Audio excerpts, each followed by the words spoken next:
Right, you guys, make sure you like this video and subscribe to Mikez, okay? Make sure. If you don't subscribe to Mike, you're gonna have a fat forehead and a big hairline. Well, I'm with the guy Max inside. Subscribe to him. Make sure you do. Still best content coming out. You know how it is. Hello and welcome back to another live, people. Welcome back to the YouTube channel. Make sure you smash the likes and subscribe if you are new. And yeah, we're back with another Wednesday night stream. Another show, me and Prime, people. Big up to Lewis for the redirect. Much appreciated. If you are new here, please subscribe. And yeah, there's been a lot going on. There's been a lot going on, especially in the past couple of days. Especially last few days, not even just the UCL nights, but I don't even know where to start at this point. But Prime, how you been, man? How you been? We've won 2 games post international break. So I can't really slander anyone. I didn't watch our game against Forest, so even though Chalobah played bad, I can't slander. Arsenal won, battered Atletico Madrid, can't slander.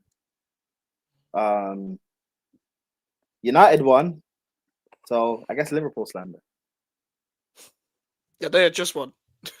Yeah, true. And Verse got two assists, so yeah. And you've already ranted about West Ham. I'm sure you don't want to go through that again today. No? Nah, probably not. Probably not, to be honest. When can we? This guy's such a fat piece of shit, man. Well, West Ham have won a UCL, so we got conferences. Yeah, subscribe to Melon as well, people. Subscribe to Melon as well, even though he's fucking annoying.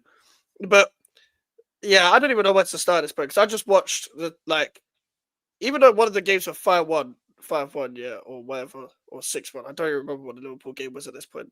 I watched it, but I can't remember. Both our games were 5-1. Yeah, so I was watching the Tottenham and Liverpool game at the same time, and they were both quite boring for different reasons. I'm starting to get really tired of football.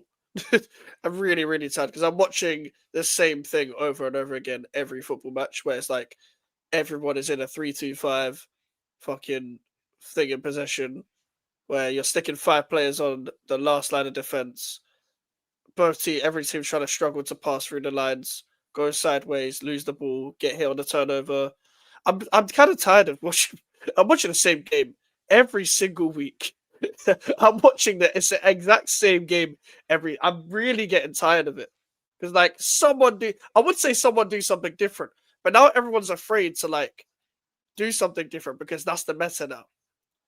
Or sometimes you might see a team go to 3-1-6 or whatever, and someone's gonna be a fucking nerd one of these days and just tell me, well, actually, this team doesn't start at 3-2-5 because what they actually do is put the left back right, and I don't care, bruv. I don't care. I really do not give a fuck. Liverpool, the Liverpool game, yeah, they did okay. And Frankfurt just weren't good. Ekitike, I knew as soon as he ran in behind, he was going to score because he had the time to bend his run with the ball. You don't usually get that time in any game. They're playing against anyone. So Frankfurt were just on some bullshit. I'm going to have to be real. Frankfurt was some bullshit. Their set-piece defending was horrible. What kind of man leaves Van Dijk and Konate free in the air? I do not know. So the corners were some of the easiest ever. Gakpo played well.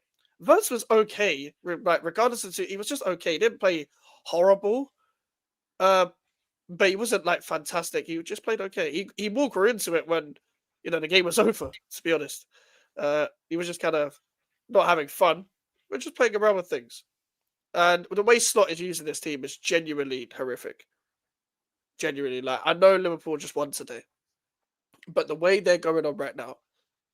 I've been saying this for 2 weeks now. I think Slot could be in trouble just because I think everyone had the expectation of everyone coming together to work straight away, which isn't how football works. But people, even though they know that, they don't like to get their head around things and be like, yeah, that isn't how football works. This is going to take a little bit of time. I don't even like doing the whole take time thing because I don't even like it for my club. But my whole thing is for signings individually. When you sign one of these players and it changes a big part of your squad, you sign 2 strikers. Liverpool don't usually use strikers. You haven't had a different right back really for the past few years. You've been used to Trent for a very long time. Even with Robertson being bad, you've been used to Robertson being there with the odd Shimikas game. So you've got a new left back now as well. You might have just not used to them players in them positions, let alone new signings in general. So that's another thing. But I didn't think it'd be this bad. Don't get me wrong. But the way Slot is using the team is genuinely bad. Like I saw Verts on the touchline on the right at some point. I saw some dumb shit. Like when Frimpong came off, which I was gutted for him because he was the one that was basically the most suited to what they were trying to do at that current moment in time. Robertson was basically in the back three and Frimpong was just bombing down. So Verts was just tucking in a bit. But as soon as Frimpong came off, he put Bradley on and told Bradley to tuck in. And then Verts to hug the right on the touchline and then just go where he wants when they didn't even have a right-hand side. So they were just vibing at that point. It was like there was no tactics. As soon as Frimpong came off, it was like, I don't have a plan B, just vibes. It's literally just vibes. And it looked like they don't know what they're doing. They don't know what the initiative is. I'm sitting there and pivot of Jones and Szoboszlai is like, it can work against Frankfurt, it's not going to work in the Prem. It's not. And the only thing they didn't get, which is what they needed the most, was a fucking number 6. I'm just being honest. I know it worked last season, but that ain't gonna work this season. You need a ball winner at some point, a natural ball winner, someone that's instinctive to win the ball back and hit you man on a turnover, not just someone that's just gonna stick their leg in sometimes and then get a yellow card, and just some midget bulldog next to him. It's not how it works. It's not how it works. Like the Gravenberch McAllister midfield can only last so long. A midget bulldog. Bulldogs are midgets. No, but like a human bulldog, no one just refers to their height. They refer to they look like a dog. So I had to preface that he is a midget. But I get it. He's probably the same height as me. But you get what I'm trying to say. McAllister looks very small next to Gravenberch. Yeah. So this is what I'm saying. It's like that midfield that McAllister, Gravenberch, and then Jones and Szoboszlai as your midfield pivot depth. That's a big problemo. Then figuring out how to tell Salah, you know what, bro? The Christmas tree ain't worth it this year. Like, you're not gonna score 20 this season. Do you know what I heard? Theory is about Salah. I heard a Liverpool fan try and defend him and say, in the past when Salah would have great seasons, he would start off brilliantly and then tail off towards the end, and that would affect his Ballon d'Or charge. So what Salah's doing this year is he's conserving energy to be ready for the back end of the season for Liverpool to win the Champions League, and so that Salah can do well at AFCON for Egypt, and this is his last World Cup, and he wants to do well there for Egypt as well. And I'm just like, all right, man, if this guy if you can't do anything in the Prem, it's going to be a long day at AFCON for you, bro. Maybe the longest day at AFCON. Like, that is what you call fan delusion copium. Because what on earth are like? I think Salah just cooked them, but just be honest, like it comes in time and place for everyone. You're just cooked, and even in the everybody eats game today when he came on, bro, he was forcing it so much. He did not look like he looked like he was trying to get an equalizer, bro. You're saying even in a buffet he couldn't get anything to eat. Crazy. Yeah. When he came on, he did nothing, bro. The Chiesa was the least effective, which I don't know why Slot is never playing this guy. Not even on the right. Like, because Gakpo's playing quite well. Gakpo's not playing bad. He's actually playing quite well on the Slot. Just a recent. I know Liverpool fans, not every Liverpool fan likes him, but he's doing his job. Whereas everyone else, Ekitike is doing his job. And I didn't expect Ekitike to start better than fucking Isak, to be honest with you. But at the same time, Isak did have a pre-season. Isak thought he was going to just walk onto the pitch and just score bare goals instantly. Just into a new system that he's not played in before. And just shine. Like, I get it. I expect better results from Premier League proven players, but when I'm looking at this many signings doing this bad and not even showing signs of they will improve once they settle in, I'm looking at the manager. I have to be real, because only Ekitike is shining in terms of their new signings. And he's just walked through in that Frankfurt game and scored against his former club like it was nothing. Isak did nothing. He ran a bit. He ran a bit, but that was it. And I don't think I'm not going to change opinion about any of these players just yet because that's not the way I am, the way I watch football, etc. But at the same time, like I'm looking at the managers to look at like if you can't even see glimpses of these players that you signed for big money each. Let's be real. It's the manager's fault. So I don't know. I don't know what you think, but I'm looking at it like Slot has to come under more criticism because I'm seeing Ten Hag screenshots of like no midfield.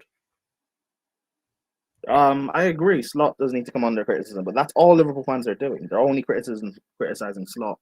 For me, I'm looking at it as a lot of your world class players, your supposed all timers, they need to step up more and perform because no one's doing anything. And when we talk about world class players, when the team's not doing well, the world class player should be under the most criticism. When Chelsea weren't performing and we dipped off last year in the middle part of the season, Palmer held all the smoke. The reason why no one gave smoke to Caicedo is because Caicedo continued to perform. So why is there more criticism for Slot than Salah? Salah should also hold the criticism too. If you're meant to be a Premier League all-timer, the Premier League GOAT, supposedly the best African player we've seen, I'm gonna expect you to live to that standard. I don't care about your age. I'll be so real. I don't care. I'm expecting you to live to that standard. It was only a few months ago you should have won the Ballon d'Or allegedly. So keep performing to that. Yeah, like I think Salah should be getting criticism as well, despite like people are like, oh, he's falling off this year. Well, then call it out. What's the solution? Is Slot going to drop him? Is Slot going to drop him because he got dropped today? But the people can say it's resting. It definitely wasn't because if they didn't think they could, if they lost to Galatasaray, they're not thinking, "Oh, Frankfurt's going to be easy. Let me drop Salah for this." They're not thinking it of that way. They're thinking of Salah's off form. So let's see Salah on the bench more. Let's see Salah on the bench more when it comes to Liverpool. Let's see them trying to figure out what it's going to be like without him anyway. Yeah, that's why I think. Sorry, continue. Because like you got Frimpong who can play there. You got Wirtz, I guess you can tuck in when you got a fullback that's hugging the touchline or whatever. You got Chiesa who's actually a fucking winger. So do something about it. Because if you're really meant to be like ready to manage a big club like Liverpool and step up, you have to be the guy who's going to drop everyone, no matter who they are. And don't just keep them based on reputation. Salah's not your guy, Slot. You've been in one season before this. You have been in one season before this. Stop looking at reputation just because of last season. This is a season where Salah, this is the fall off. This is the fall off of Mohamed Salah. So find a solution. Because eventually this was going to happen. If you weren't preparing for this to happen, you've got to be living in an imaginary world. Because people get older, believe it or not. And people fall off in football. And it is on sub-early mode, by the way, Melon. It is on sub-early mode. Yeah, sorry, what were you going to say?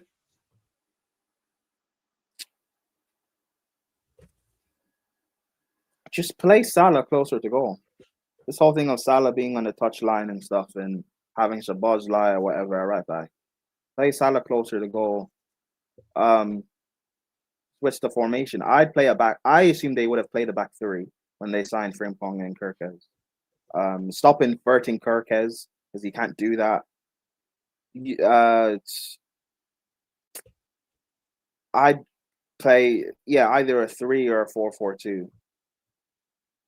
If you play a back three, you're going to have to use Robertson as a left center back in a back three.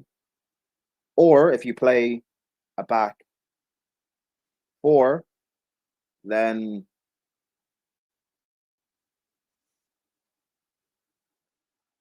if you play a back four, then I'd play like a 4-4-2 and have like Ekitike and Salah or Isaac and Salah as a as a front two, and then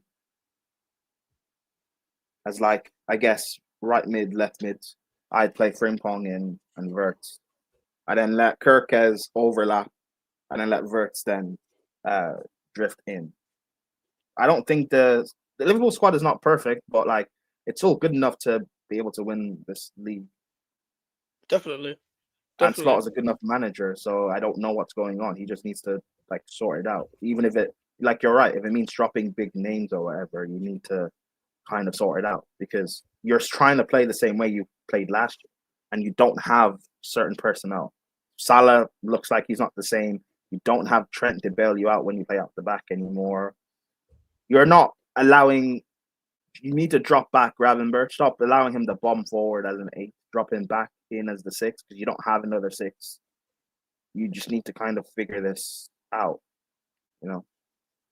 So, I actually think they're trying to play too much like Slot now. Funny enough, and what I mean by that is that they at least still had the Klopp edge of last season, where they were trying to like transition that team, because it was like half Slot, half Klopp last season, where they still had the counter-attacking, running in behind every time they were defending a set piece. They're just constantly running at the opponent, hitting them on transition all the time.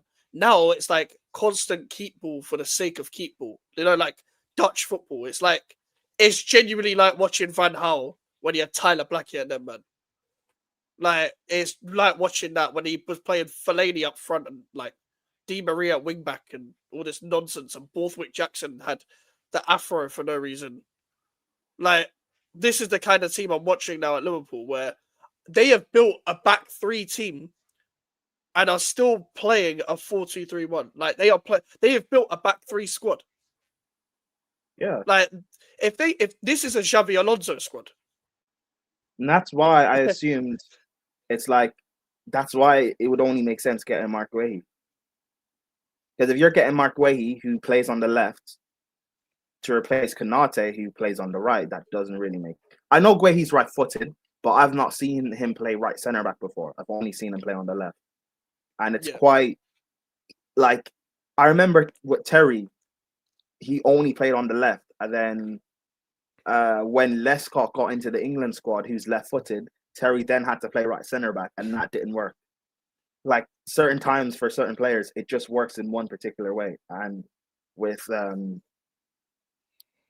I don't know, just like you're gonna have to change something, because if this continues to go on, you know. But then again, I get it, retaining a Prem is tough. But when you spend all this money, we don't care about context or reasons. Sort it out. Let's be honest. No big club gets context or reasons when they're failing. No club does. Like, despite like everyone wants the context, you're not gonna get it because it's all about just fucking retaining your shit. Like, there's context to everything in football. There's context to winning, let alone losing. You're not asking for context when you're winning. Like, there's context to you winning titles. Man City wasn't that good last year. Do you want the context to your title last year? Man City wasn't as good. Man City failed last year. That's your context. Arsenal are Arsenal. That's your context for last year. So, do you want context for your league title as well? Hey, because there's no one else challenging you. 3 of Liverpool's majors they've won in the last decade have been against no title challenge, and you played Spurs in a European final. That's the 3 majors you've won, by the way. That's the 3 majors you've won. If we really want to do this, that's your 3 majors. You know, at least my Champions League, I faced Man City. You know, you faced Tottenham. It doesn't count. That's why we laugh at Amorim, because you shouldn't lose to Spurs in the European final. You shouldn't. I'm sorry. Facts. It's like losing to Arsenal in the European final. That's even worse. Tottenham have won European trophies before. Actually, yeah, losing to Arsenal would be worse. You should be losing to them in the European final. And you only beat them because of a stupid handball rule in 30 seconds. After that, you weren't really that good. So, again, let's put things in context. What have you done? Yep. Harry Kane had... His hamstring was working as much as his speech. Mm-hmm. Like his hamstring had a speech impediment that whole fucking game, and Lucas was on the bench Yeah, because that's the Pochettino was being legacy. Pochettino. Yeah, you faced a pot. You faced a Tottenham Hotspur managed by Pochettino in a Champions League final. How? There's no way you would not have won. I'd win. I'd win. Like there's no. I think Mm. just about any other club in England probably could have beaten that Spurs team in the European final with Poch in charge. Like, so again, what have you done? Did you face Real Madrid in 2 Champions League finals and you've lost both? Every other title challenge you've had, you've bottled. So, what now? You won 3 domestic trophies against Chelsea, and you weren't the better team in any of the 3 finals. And then you played Newcastle last year, and we saw what happened there. And then you took their best striker, and he's not working at your club. So what's the real problem? Should have taken William Osula instead. Should have signed Jared Bowen. Should have signed Watermardo. I'm just saying, Newcastle don't seem to be missing Isak when I watch them. Like when I watch them, yeah, they're actually. I'm gonna say this because stylistically it's true. They're better without him. Because Watermardo is bringing the wingers in. Because Elanga's basically playing exactly the same how he played last season because he had Chris Wood to work off, and working off Wood is a wire. But he has Watermardo to work off this time. Call him Chris. But You know what? Hey, you're going mad. Fuck's sake.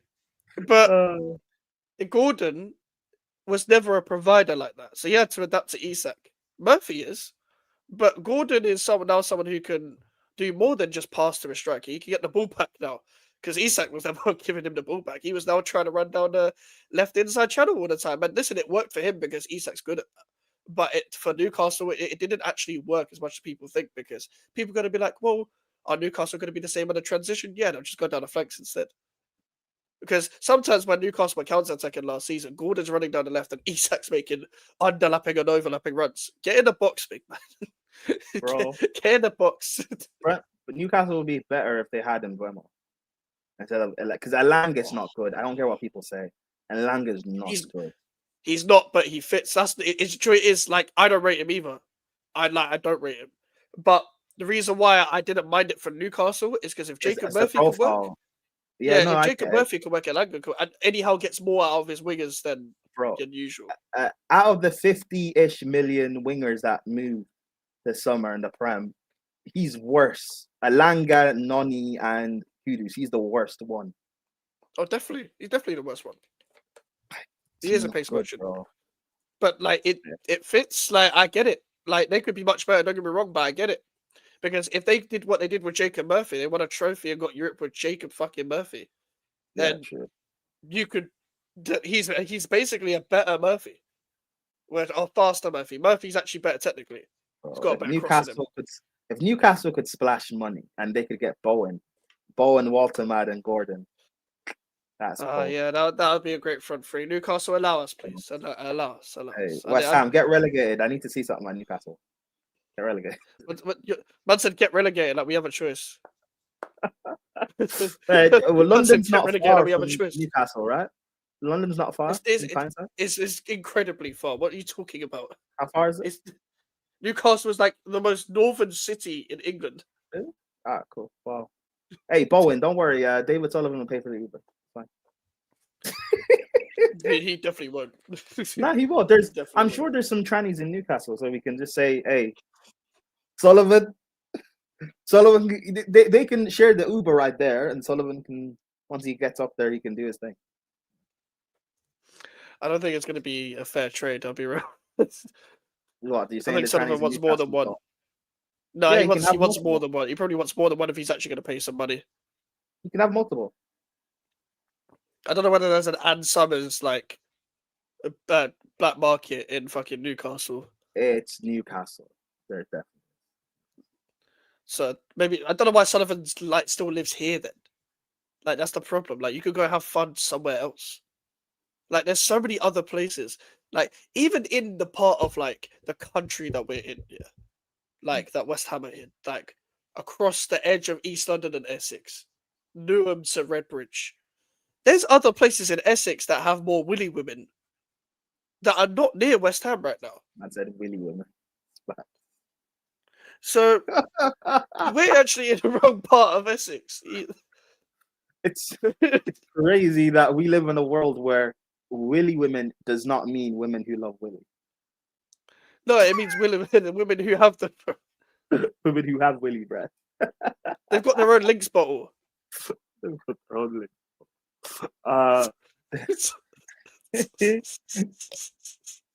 Oh, fuck's sake, man! They've got their own Fuck's boxers.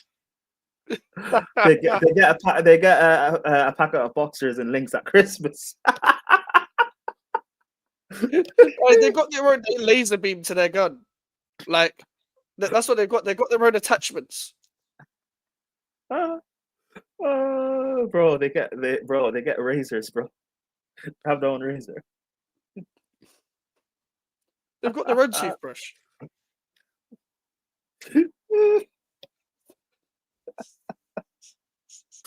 Oh my god. Fuck's sake. Who's the most complete winger in the league? Oh god. I'm trying to think of the wingers in the league. Oh great. What I wanna are we be- judging on complete? Like they have to have everything. Like is that what complete is? I'm Like, assuming. Aesthetics, stats, have they got to be good at like every sort of attribute? Or Because I don't think we have one of them. Like great, they're great at everything. Like I don't think we have them. or at least great at most things.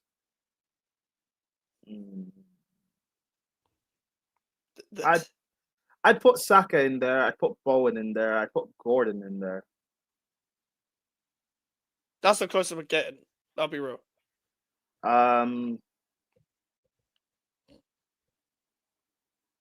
Yeah. Yeah, that's probably about it. Semenyo, yeah, fine. Yeah. Yeah, Semenyo's up there. Semenyo's up there. Yeah. Gordon looks like he's transitioning. Definitely. Yeah. That I would say no, just because, and people can be like, oh, but like if we're just like the finishing compared to the other four that we've seen, the goal scoring and Kudus runs in one direction depending on the system he's in. Whereas Yeah, like can you everyone play else in has multiple? range. Like, can you play as like an inside forward? Can you play as a touchline winger? Can you play as a creative winger? Can you play as a striker if needs be? All these guys I've mentioned have done that. Saka used to play left back, so I mean, to be fair, he is a left back. Kudus, what I was saying, Kudus is versatile, but the problem is like in the position you're in, it's more the system for me. Like I believe they can all play in possession and like in transition. Yeah. Where I feel like Kudus can only do certain things in certain systems. Like when I'm watching for Tottenham, for example, I was watching the game today and he was really good today against Monaco, but like he was only running down the outside, whereas like he's only doing one thing at a time. Whereas like in like in a counter-attacking system, you can allow him to run more. And that's when he runs in different directions and it gets more out of his game, which is why I say all the time he's better in the counter-attacking system, which is why it wasn't because he was putting on a show against Man United and Arsenal last season and why he was playing good. It's because we had less of the ball and we was running into space, which is why Chris put on a show against Man City for Tottenham, put on a show against PSG for Tottenham, etc. Like those are the games he thrives in. What do you think of Cunha? Do you think he's the best left winger in the league? Who? Mateus Cunha. What are your thoughts on him? Best what's? Best what's? It's not my opinion. Because I we had gathered this it was a discussion on Sarcasm City, I think a few weeks ago, maybe a month ago. And we were talking about left wingers and stuff like that. And like there's not many wingers in the league or left wingers in the league. And I mentioned Gordon. And like Flawless rates Cunha like highly. And we were talking about how well he's not like really he's not really a 10 Or he's a 10, not really a winger, basically. And he was like, I take Cunha on the left over anyone else in the league. Oh basically. no, So, no. I think No Cunha is chance. overrated. I think he's a good player, but I think he's overrated. Yeah, I think he's heavily overrated. Like, I'll be real. I think I've said this. I think he's made the right move, profile stylistically, but in terms of like, for example, when Arsenal were linked with him, it didn't make sense. Like, I don't Yeah. rate him on the touchline. I don't rate him 1v1. I rate him like, oh, he's the half space guys, and he might occasionally strike a ball like decent, but But even in the he half doesn't have space, the finishing ability. Like, yeah, doesn't have that even in finishing the half ability. space, there's better. Like, if you're going to spend that money, you could play Eze in the half space over him. Exactly. He's not even the best in that type of position. So, like, for example, Gordon, what he has that's over Cunha on if we're talking left wingers is he can breeze past inside and out of a right back pause, and he can have a finishing touch to him, but you can also go around the outside and cross a ball. Whereas Cunha can't do that. But also Cunha, he plays the game. He wants the pace of the game to come to him rather than dictate the pace of the game. Whereas he's the one taking the touches. He's the one taking too many touches when he's at Manchester United, which is what you can afford to do at Wolves sometimes when you're not being pressed as much. But at Man United, people are going to be more onto you because they're more trying to be more aware of the danger. Where Wolves, you can take as many touches you want. You're a big fish in a small pond. There isn't the pressure to do that shit. At Man United, you can't do that. So I don't think Cunha's the level. I don't think he's ever been the level, to be honest. Speaking of Man United, Lenny Yoro, top 3 centre backs in the league. No. Again, what? You know who said this. Okay, fair enough. I'm not surprised. No, he's a very good player, but like a very good young player. He's not like he'll grow into something good if Man United are good, which I doubt they will be. But I can think of quite a few centre backs that are better than him. Are we talking? Did the person say on form? He didn't mention form. He was trying. Okay, He was trying to talk. He was talking about how on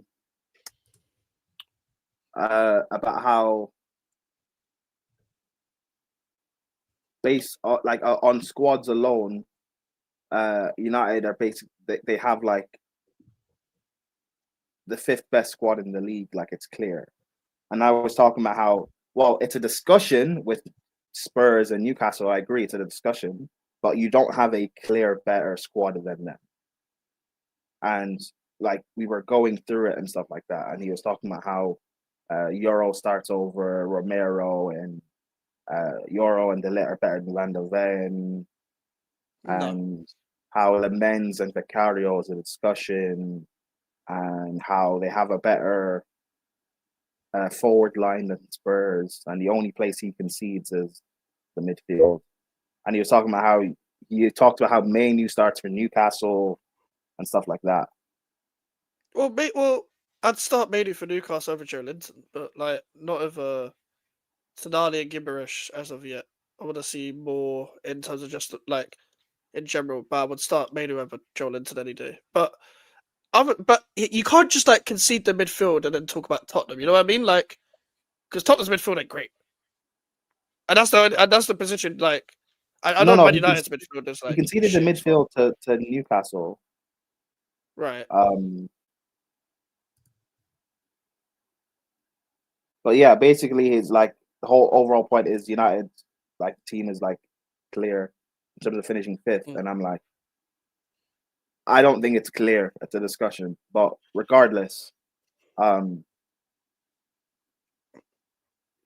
gonna name all the centre backs that currently that are better than Euro. Yeah. Van Dijk, obviously. Yeah. Whether people want to say Konate or not, up to you. If you want to put the thing up or not, who cares? Gabriel, Saliba, Fofana, Chelsea for fun. Yeah, he's better than Euro. Currently, okay, first. Chelsea for fun is better than Euro. Like, even though he gets injured, he comes back and he puts on a performance. He's better than Euro. Yeah, okay. Yeah. Romero and Van de Ven are still better right now. I agree with that. But Euro's better in the air than Van de Ven. But that's it. Oh, speaking of which, he also said, because we were like, why didn't Euro not play at Anfield? And he was like, oh, because Euro's weakness is aerially, and Maguire's brilliant in the air. Yeah. Oh yeah, we're talking about touchline, but it's just like it's less of a thing of like if we just start saying names constantly, it's like we're trying to draw people out all the time. It's less of like, oh, because people try and confuse things all the time, John. That's the problem with YouTube. It's like it's not a draw out thing. Like we're not like this is like it's acting like we're trying to create a narrative here. We're just discussing football. But no, like Euro, I'm still taking Sven Botman at his best. Yeah. Like Euro is a raw player. Like he's quite consistent on his day, but people jump the gun. It's like Man United have a thing in their head where they want Euro to be their Saliba. That's what they want. The young French centre back to then transform their defense. They want that too quick. So there's centre backs out there that are better than him. He's not top 3. Top 3 is fucking ridiculous. And also, did I even mention Gabriel Saliba? I think I did. Yeah, you did. So, yeah, there you go. There you go. Euro is right now. He's a good player. De Ligt's a good player. Like they're good players, but Man United fans, how are you still overrating players with what you are doing right now? I get it. You just beat Liverpool. Cool. Amorim hasn't turned the corner, so I don't know what we're doing here. I don't know what we're doing. Yeah, but that guy that does the whole thing of like, I'll cut my hair off with 5 games in a row and all that. That's not happening still. He's probably had a wank after the Liverpool game, but like he's not cutting his hair. He is not cutting his hair. I'm gonna be real. Like I think Euro will do well in a 4, but he's just not top 3. He's just not top 3 right now. He's good reading of the game. He's good on the ball. Like he's good in the air, but he could get better. And Man United fans, as usual, always overrate their players. He's not top 3. You need to reach certain levels of consistency, which is why I don't even like talking about football with people anymore. Because there's no like wait and see anymore with football. And what I mean by wait and see is not have patience, but wait and see before you make a fucking statement. Like just in general. Like this goes for every single person on social media, by the way.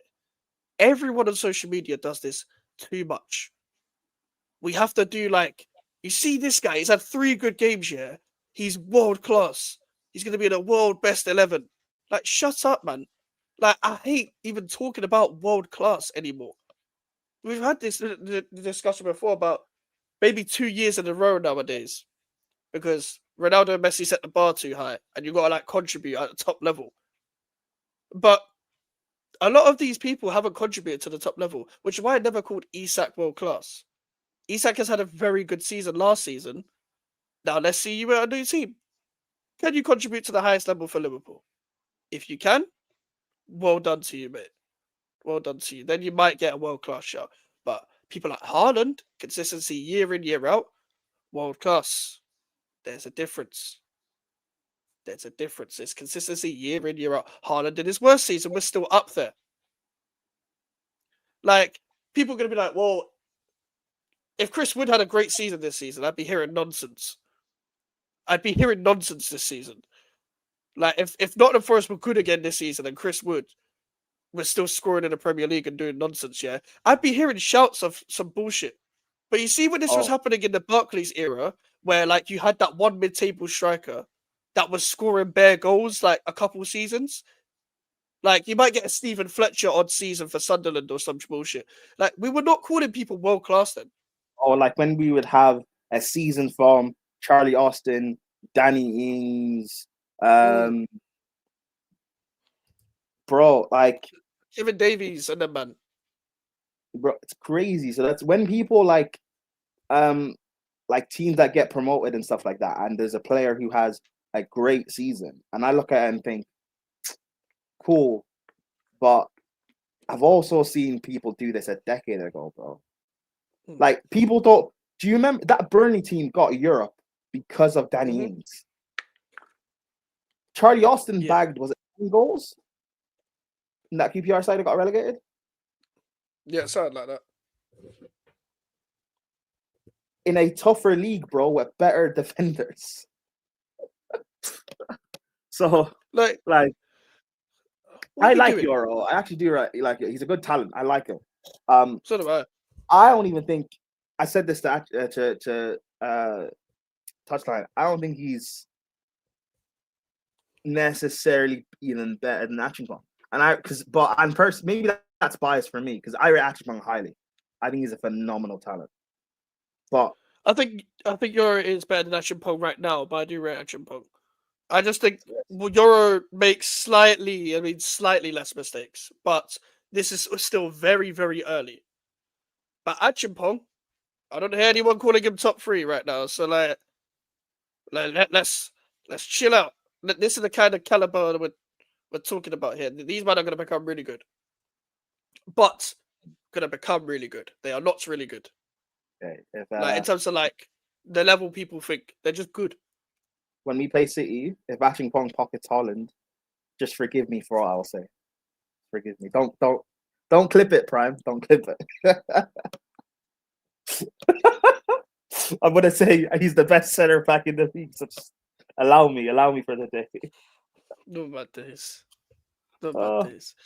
Yeah, world class is subject to turn back. Get you, but yeah, this is what I'm saying though. Like, people are just too quick to call people world class now. People are just too quick to call people world class. Like, if you have a good 3 games, it's like Ballon d'Or. Like, 3 games in a row is now Ballon d'Or worthy of shout. Like, I'm just not trying to hear it from people anymore, man. I'm just not trying to hear it. It gets tiring talking about this guy. Everyone's doing the YouTube thing now, and they're not even on YouTube. It's like some of these men are not. They ain't even got channels, and they're doing the YouTube thing. Because everyone wants to be on the first one to say. Everyone wants to be like, "Oh, I said it first." So whether it's about like saying, "Oh, he's world class," or saying the guy's a flop or whatever, everyone has a hot take now. Because everything is to like social media. Everyone wants to be the first to jump on something. So then when it becomes trendy, and then people can be like, when in reality, if you just give your honest opinion, then because for example, everyone's gonna jump on the bandwagon now about Isaac, but these are the same people who last year were saying Isaac is the best striker in the league. So why are you on Isaac's neck if he's the best striker in the league? You should expect him to come good then, right? Exactly. And this is why I'm not getting onto him. Because I rate him. He'll start scoring goals again. Because I know what Isaac is. He's like, he did the same thing last year. He wasn't scoring the first third of the season. So he'll start scoring goals and he'll be fine. Wirtz will start performing when Salah goes to AFCON. Is what it is. I don't agree that no world-class players in the Premier other than Haaland, but there's not many. There's not many, to be fair. Haaland, Alisson, Van Dijk, Gabriel. You put Saliba in that as well? You put Gabriel there? Gabriel's Arsenal's best centre back. Yeah, but that don't mean he's world-class. I think he is. Gabriel needs to do more in general football than to score a few corner headers than to be world class. No, but as a defender, you don't rate him as a defender. You don't think he's? Do you think he's below world class? Yeah, I think he's. I think he's a really good defender. But we saw what happened when it mattered last season, when they were in the UCL, and you saw what happened. Their man was shit, like usual, when it mattered. Do something when it matters first.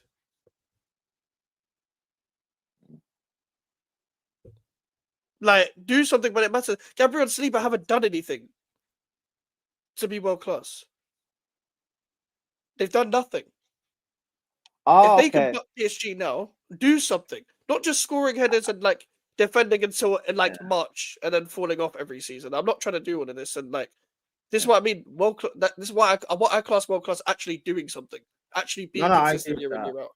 Because so the consistency plus the big moments that result in you winning. Yeah, okay, yeah. I don't care. Yeah. Just Fine. think about that's what we grew. That's what we grew up on, bro. Yeah. What True. we grew up on was people playing consistent, and then their final finish was getting over the line. And it's And not even just about then, winning trophies, but like you being the guy to perform on the big stage. If everyone else lets you down, I would give you the context, but you was the one that let Arsenal down as well. but even then, You was you part still of that. wouldn't get the world class tag because there's so many ballers around. Yep. People didn't, bro. Back then, people didn't rate Carrick.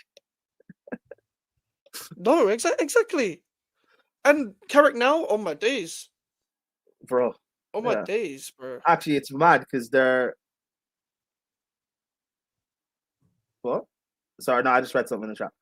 It's weird because people also don't rate what's his name now, Wharton. People will say Wharton's overrated and believe it's better. I don't see it, bro. I'll be sorry. If Belieber's better than Wharton, then drugs needs to get off. Like Belieber has done fuck all. Listen, ever since Conte in this league, people just see a black ball winner and assume he's quality. I'm sorry, they're not. Because people started rating. Like that. I remember when Conte went to Chelsea, people started rating that Mendy guy wasn't good. People started rating Idris Gana Gueye at Everton before he went to PSG. He was good, decent, but not really of any level. People rated Basuma because he laughed at Arsenal.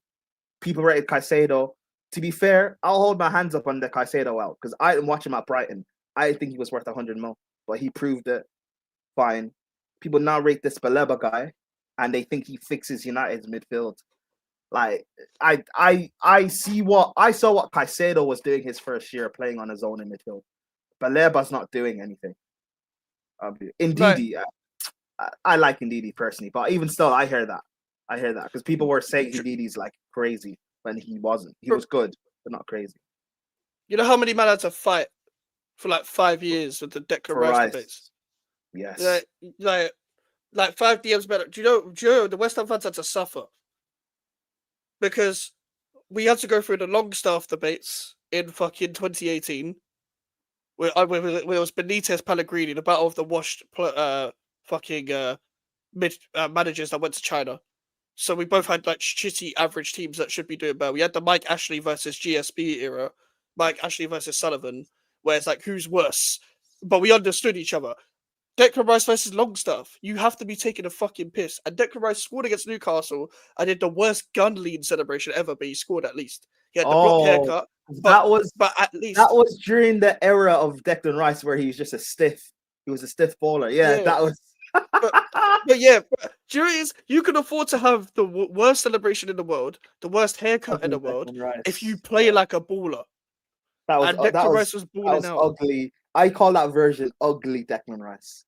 You had no beard, no trim. That was that Declan Rice is not worth 100 mil. Ugly Declan Rice. Ugly. Yeah. Like, then we had to go through the fucking. I think Ndidi was after that.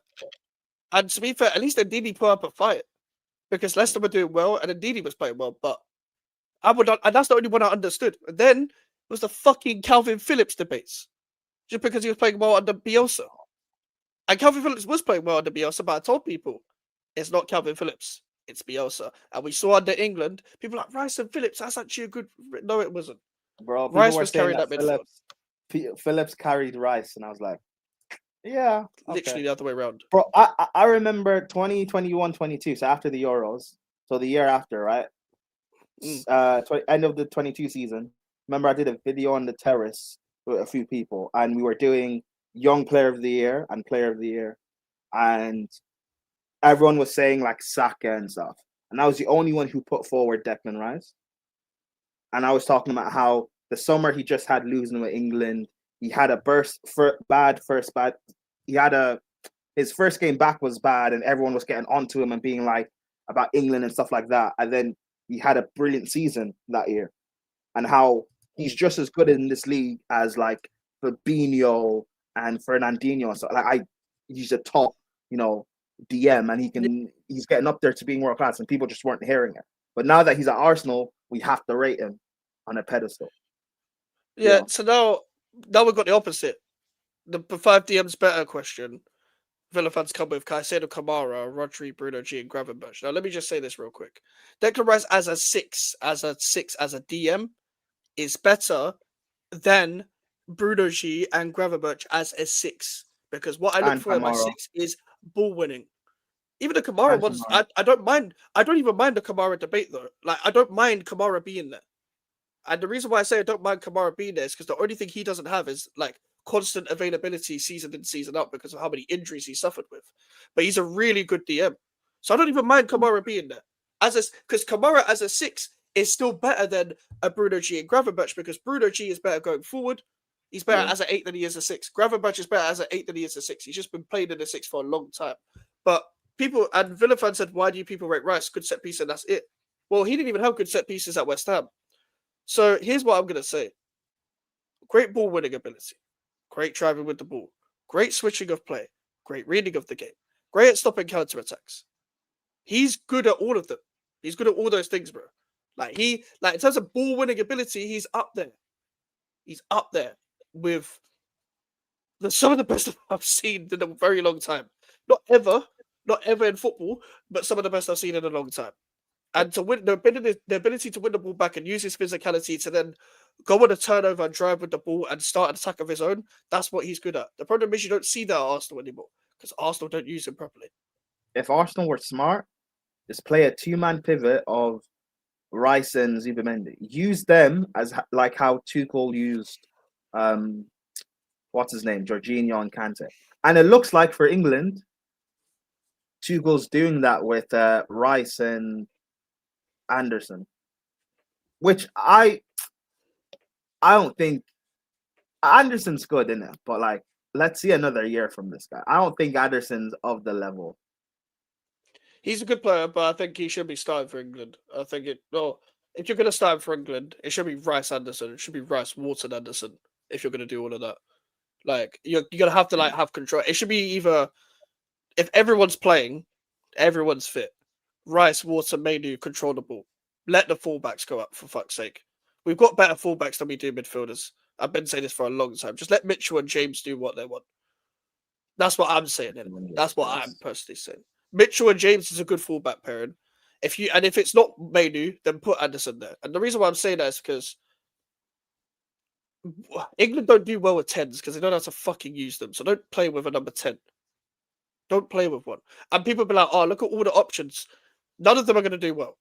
Just use pace down the wings that are actually somewhat diverse players. Use Bowen and Gordon.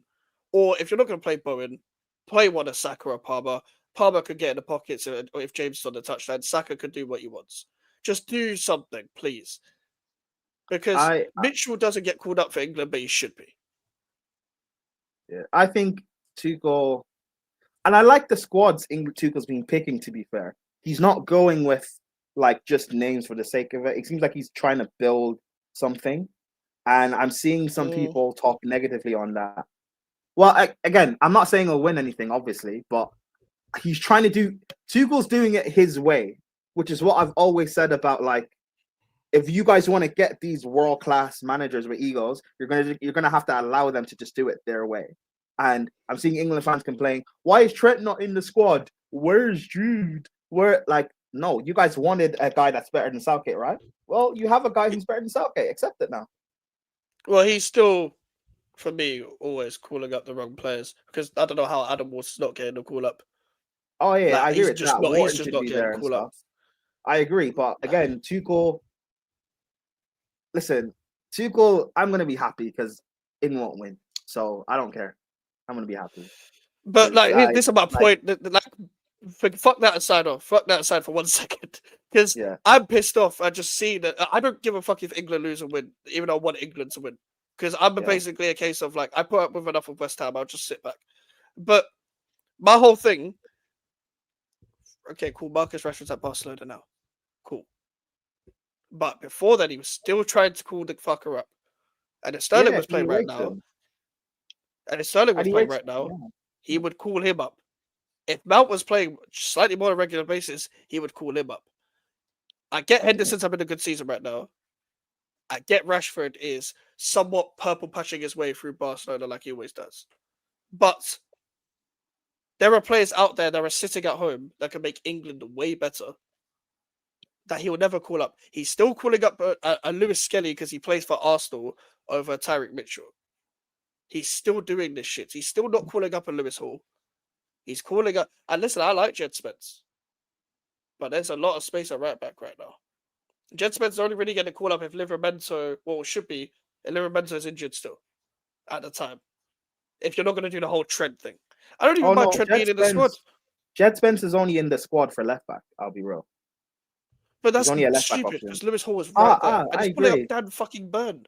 I agree, but I think you need to decide on how you want to build. And I think with Tuchel,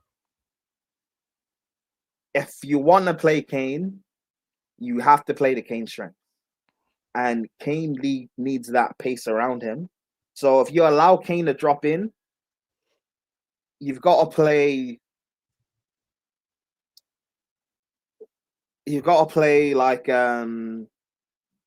Gordon, Bowen, Rashford. You got to play wingers that are going to want to get in behind and want to get like close to goal. You're going to play inside forwards, basically. But when he plays his wingers, he plays Bowen on the touchline. He plays Saka on the touchline, which suits him, but he needs support. But that's because he doesn't his know how to use fullbacks, the players properly. He won't allow his fullbacks to stay wide.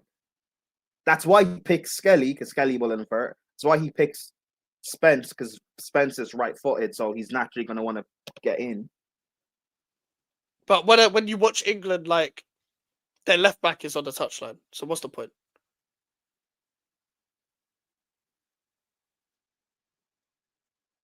Like, none of this is going to work, is my point. I know. This isn't going to work.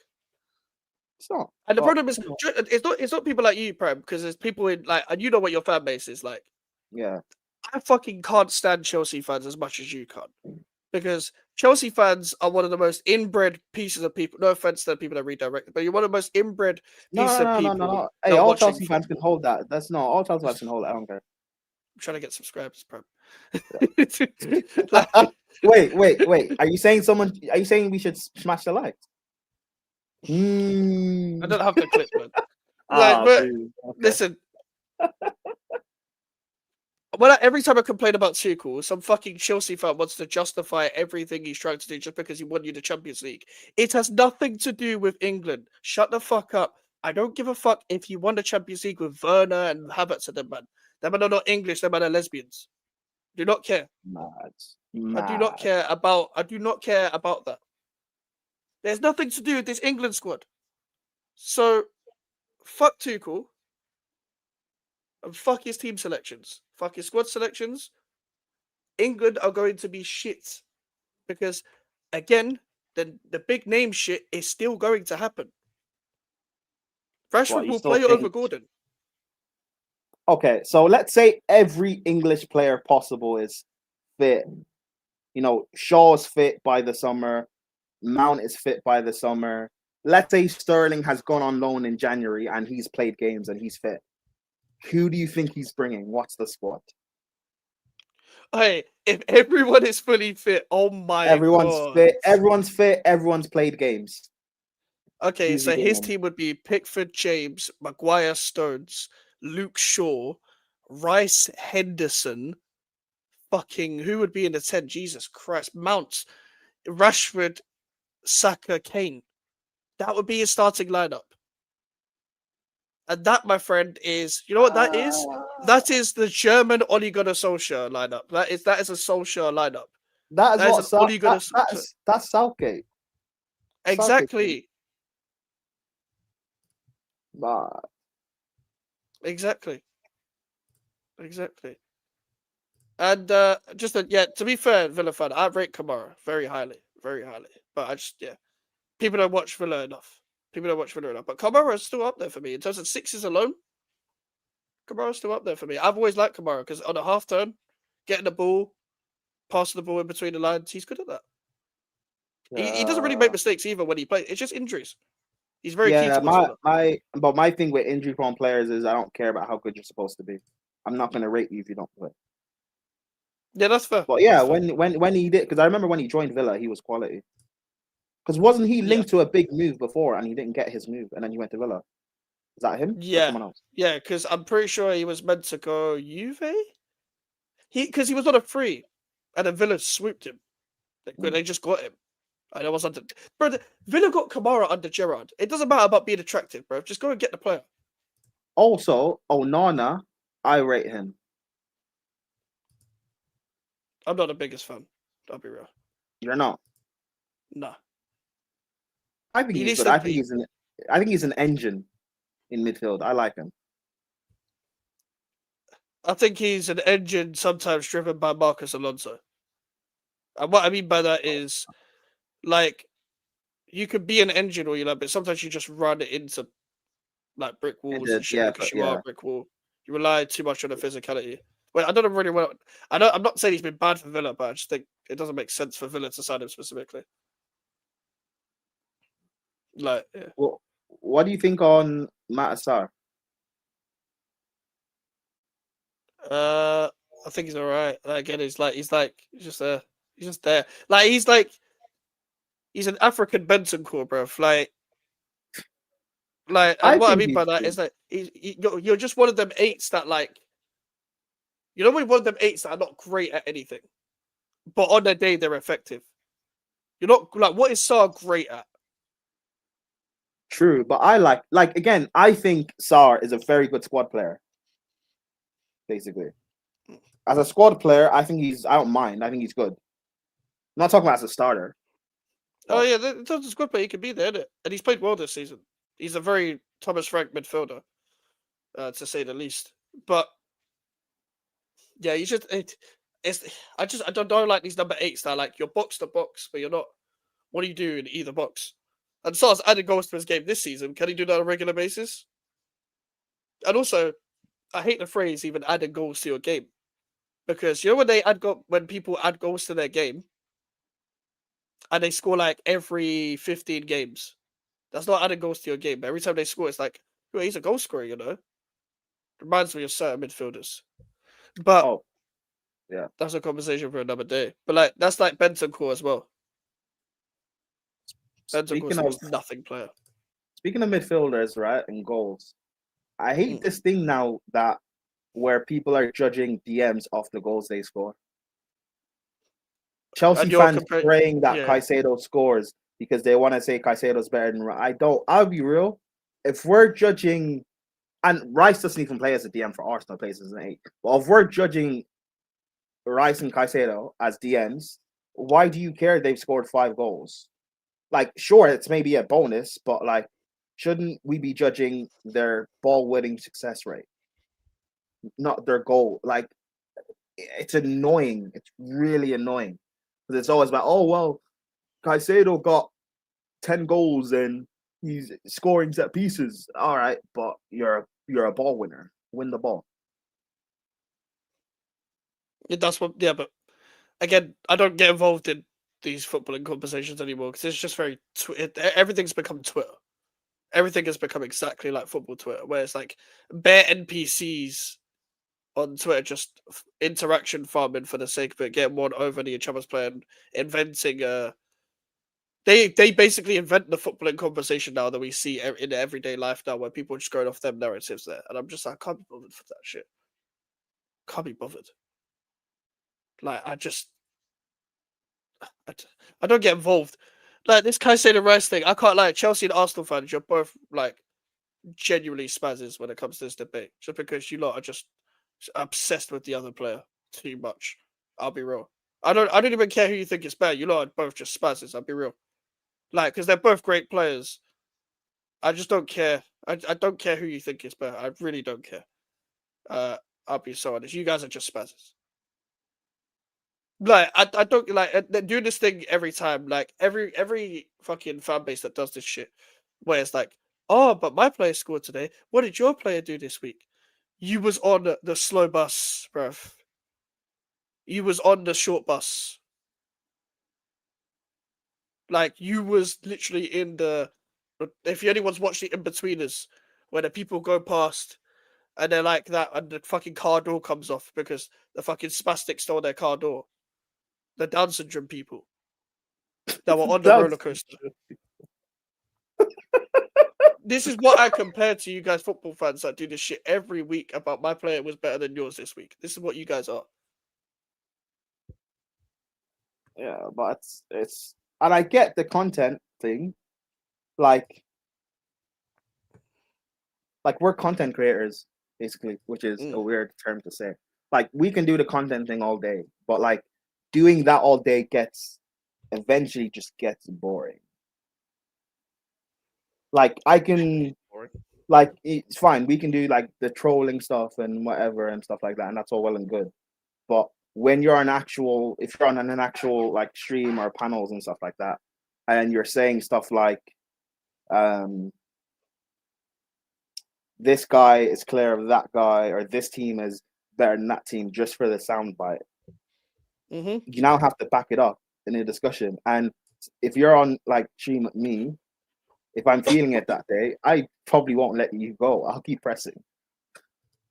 Like, I don't know. Like, I'm someone to like just leave the conversation. I'll be real. I don't care, and I'm too honest for YouTube. Even though I'm a content creator, I'm too honest for YouTube. So here's what I'm like.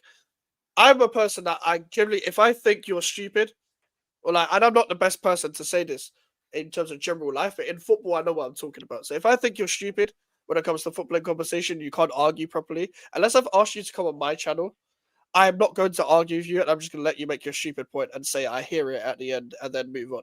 This is why you don't see me get into heated debates, because I generally can't be bothered. Like, I don't care. I don't care enough to get into the times on this channel. No, not even on this.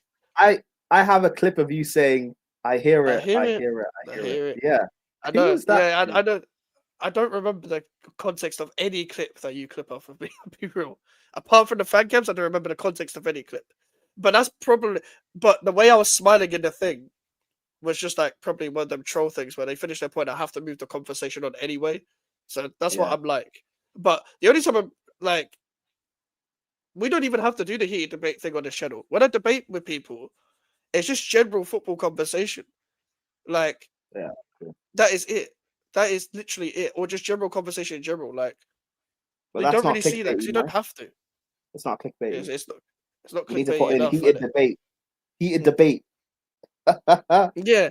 Like, the only heated debate I ever had, and it wasn't even that heated, was with CB about Sterling to West Ham and all this. Like, and it was just such a weird conversation. And CB got what I meant at the end. So it didn't fucking matter. That was the only heated debates I've really had on this channel. And the other heated debates that happened on this channel weren't to do with me. So I just don't care. I don't care enough. I'm too honest for this unless I'm winding you up, I am not going to participate in these conversations. And I just don't care. That's why I'm like, I hear it and then I move on.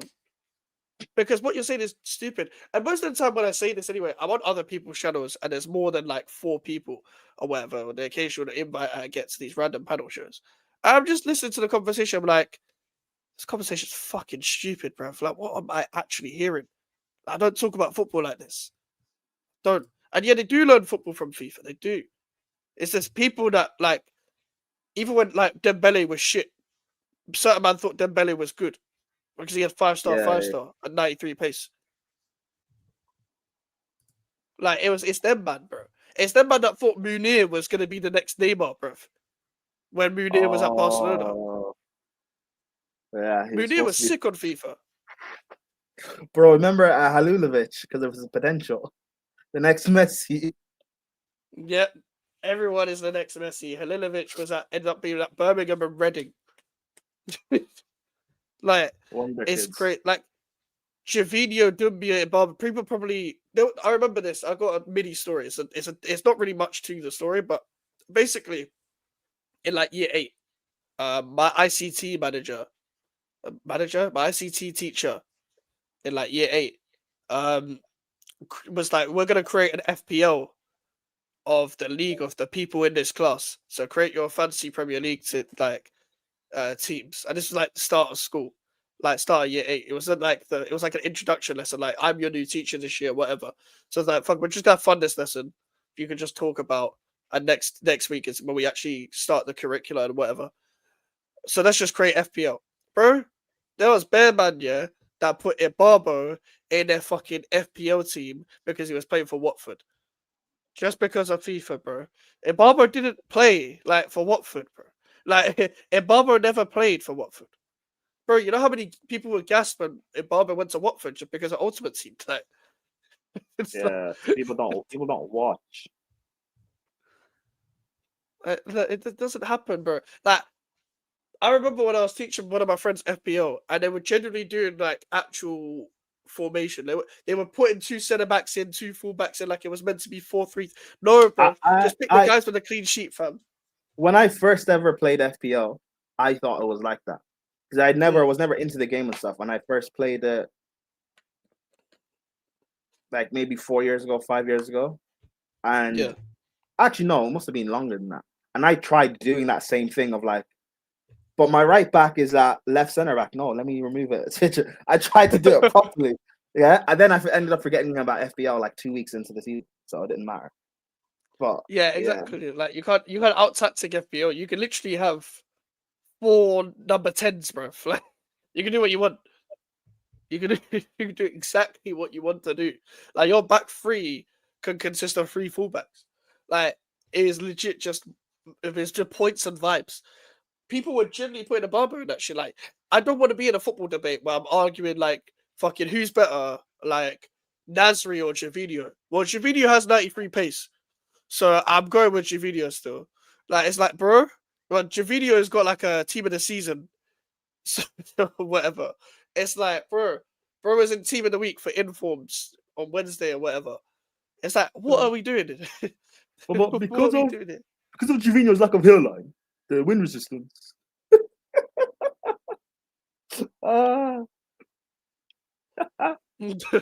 Fucking specs, bro. No, come man. Your name's Daniel, so your name's Daniel.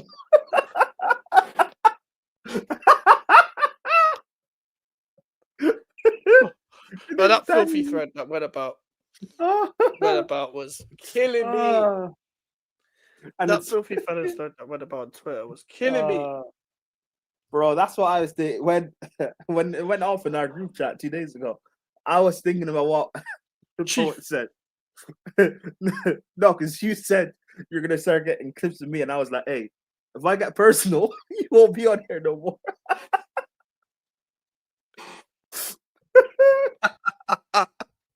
Hey, oh shit, man! For those of you who don't know, you don't know, innit? Yeah, bro. Like, I should have joined the thread and posted that Savage Dan clip of him comparing York and Cole to a murder corn, because nobody posted that clip, and there's such a niche clip that nobody talks about enough. But that's one of my favorite clips. Is that he's like, yeah, York and Cole, and they were like, so I was watching Murder Corn one time, and basically they fuck you and then they kill you, and that's what York and Cole was, and it was just like, what?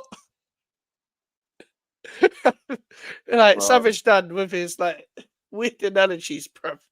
Bro, Savage Dan, the stats are like bikinis, is like, that's never been more true, bro. Oh yeah, it's never been more true. It's mad because what stats tell you are interesting, but what they don't tell you are also equally interesting. That's facts. But it's the way he does it, because he's like, Savage Dan is low-key a clip farmer, because he said it. He's like, this is why I say stats are like bikinis, and then everyone was like, and then he didn't finish his sentence, and then everyone had to ask him, like, explain, bro, and then he got his spotlight to explain. It's like, he didn't even he knew that nobody expected to be like, oh yes, that's like bikinis. I agree with you, bro. He expected people to keep asking and stuff like that. Like, bro, he's thought of that before. He's thought of that Oh, before. definitely. Like the podcast clip of everyone standing over the free kick. That is prime Oh, it's football. facts. That's like prime guy talk of just combining football and women. that is what we do. Like Dan, I'm not gonna say he's the first one to ever do y'all talk about football, but he made it popular, bro. I think he is the first one though. Is he? Who else was before him? No, I don't mean. I mean in general, not just on a platform. I know he made it popular in terms of being on a platform, but in general, I don't think he was the first one to ever do it. Oh yeah, but like the first one to do it, like we didn't have internet in 2012, barely. Like we did, but we didn't. You know what I mean? Like, Yeah. so like you had Blackberries and that's it. So it's just like when you start making YouTube and that, and it becomes trendy and it influences a whole culture to talk about football and women. That was just Savage Dan. He influenced the whole culture. Bro. And you know what's smart? He brought the football talk to HC, and he brought the girl talk to Filthy. So he did it both ways. So when they talk about women, they bring football. When you talk about football, you bring women into it. That's smart. You're combining both markets. So you're saying because he's the perfect, Savage Dan's the perfect player, can play in any system. He can play in literally any system. Because he does. I always see him on some random podcast and as a guest on a random podcast every single year. I'm pretty sure he's on like an all girls pod like 2 years ago, and he was just like, he was cooking there. He was on some random pod that he's never collaborated with before. When they usually interview rappers, he was there. They put him on 90s Baby, he's there. Obviously, Filthy HC, that's his lane. You can put him Dan anywhere. on Dan surrounded by women. That's like that pic of Messi surrounded by opposition players.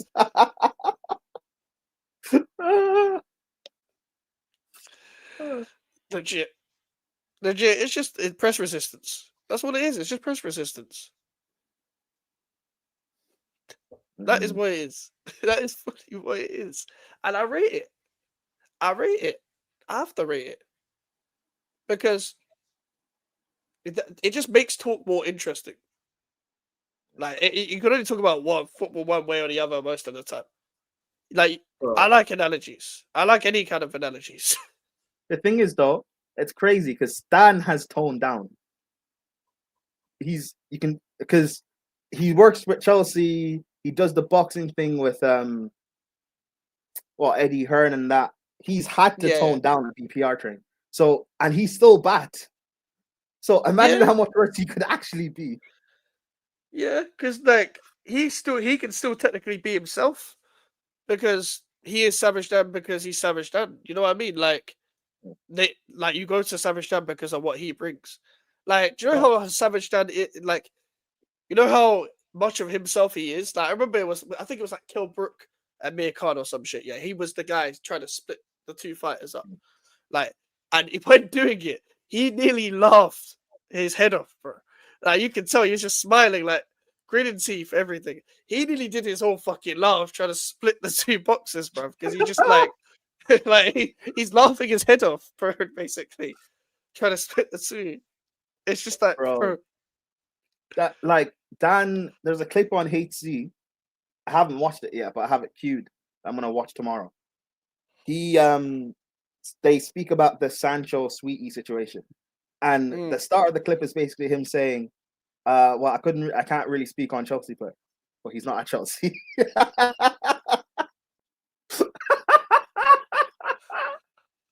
Bro, I hate that he works with Chelsea, man, because I need the honesty, bro. Sometimes I haven't seen him work for Chelsea in time, though. Yeah, but I think he's still affiliated. Because there's certain things that have happened with Chelsea or concerning Chelsea that he's not spoken up on like he should. So I'm gonna assume he's still affiliated somehow. And that's the thing. Like, I haven't really seen him work since Abramovich left. Because Savage Dan was an Abramovich signing, bro. It's an Abramovich signing. He was, yeah. Abramovich made the deal himself. Hey, Abramovich said in a brown envelope was like, "Come work for Chelsea, bro." Hey, come, don't speak, Mister Don't Dan. speak. Don't speak, Mister Dunn. He heard Savage. Savage was in his name and was like, "Fuck it, yeah." Like, uh, Eddie Hearn and the Saudi consortium needs to buy West Ham. We'd have the most likable chairman possible if Eddie Hearn was just a fucking is Eddie chairman of Hearn West. from? Where is he from in London? Yeah, I think he's from East, Oh wow, that'd be perfect. but I think he doesn't support West Ham. I think he has family that support even Leighton Orient and Tottenham. But uh, I mean, I don't really care who the face of it is. If you could get me some Saudis, that would be nice. Get me some Saudis. That would be great. It's never going to happen. Never in a million years. But I would love it. I would love it. I'd have the best day. I'm getting the Saudi flag if it happens. I will buy it. Saudis in East London. What kind of woke nonsense is this, bro? Well, I mean, there's Saudis in fucking up north in Newcastle, mate. So Exactly, and that's woke nonsense. It shouldn't be there. well, my woke nonsense would be West Ham being good. Like, I don't mind that woke nonsense happening. Like, on a consistent basis as well. Within the Premier League in like a headscarf. Hey, give us the brown envelopes, Man City, man. We already got a cool relationship. Give us one of your cousins, man. You know, if you get the Saudis, you know when you lose, you can't crash out because they might send out a hit on you. I'm crashing out anyway. If I speak what I want to say.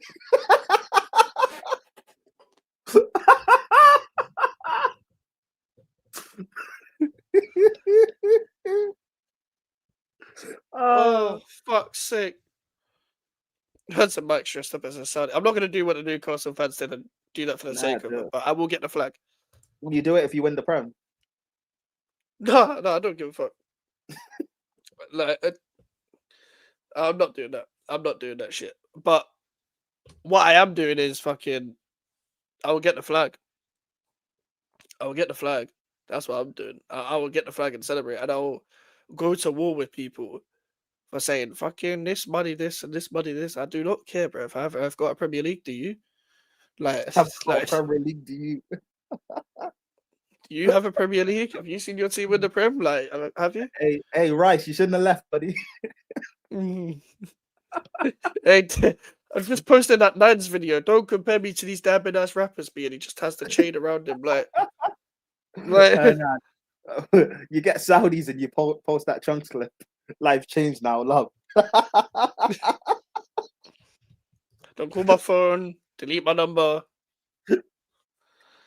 Like, I don't think you'd see happy people in East London. They ain't been happy people in East London, well, in about 2 years since we won the Conference League. But before then, it was like, God knows. God knows when the last happy person you saw in East London was. What's a consistently happy Mike's like? I don't know, bro. I don't know. Drunk, probably.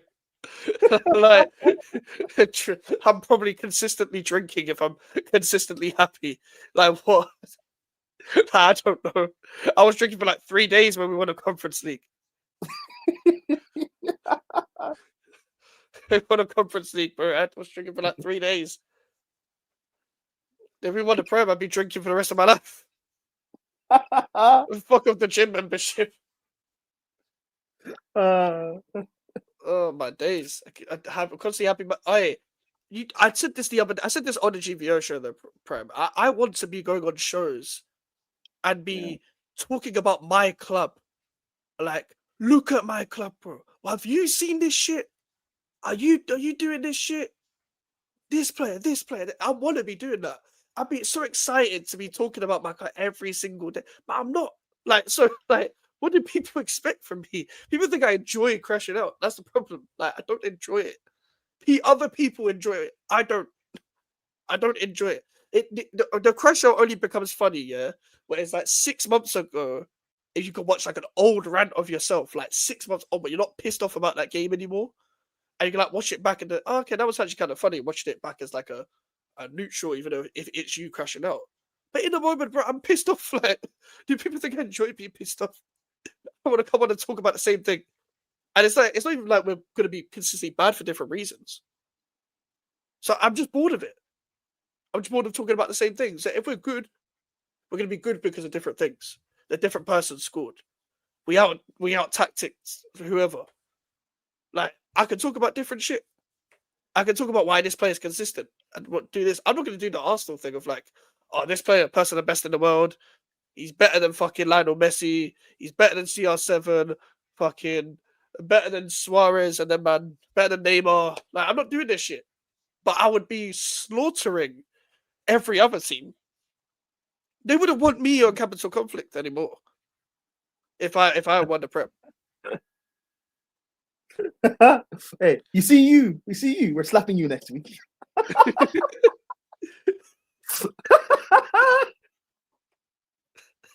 They don't like. It's probably best for the earth that I'm like this because if I was toxic positive, people would not like me. I promise you, you would not like What, me. toxic positive mics? Yeah, you could not imagine that because I'm not even like that in general. So if you let the football side happen, I'd be 10 times worse than Jay. And Jay's unbearable now. And they've done nothing since the Europa. They're unbearable. He's unbearable now on panel fair, shows. He was unbearable before the Europa, to be fair. But he had the crash out balance. At least. Yeah. He doesn't even have that anymore. So he only crashed out when you wind him up, which is very easy to do. And I can't chat, but still. At the same time, for me, if West Ham were good, oh my days. I'd be clip farming differently. Like, I'd be clip farming differently. It's just like the shades would not leave my eyes. Could you imagine if West Ham were like Man City now, yeah?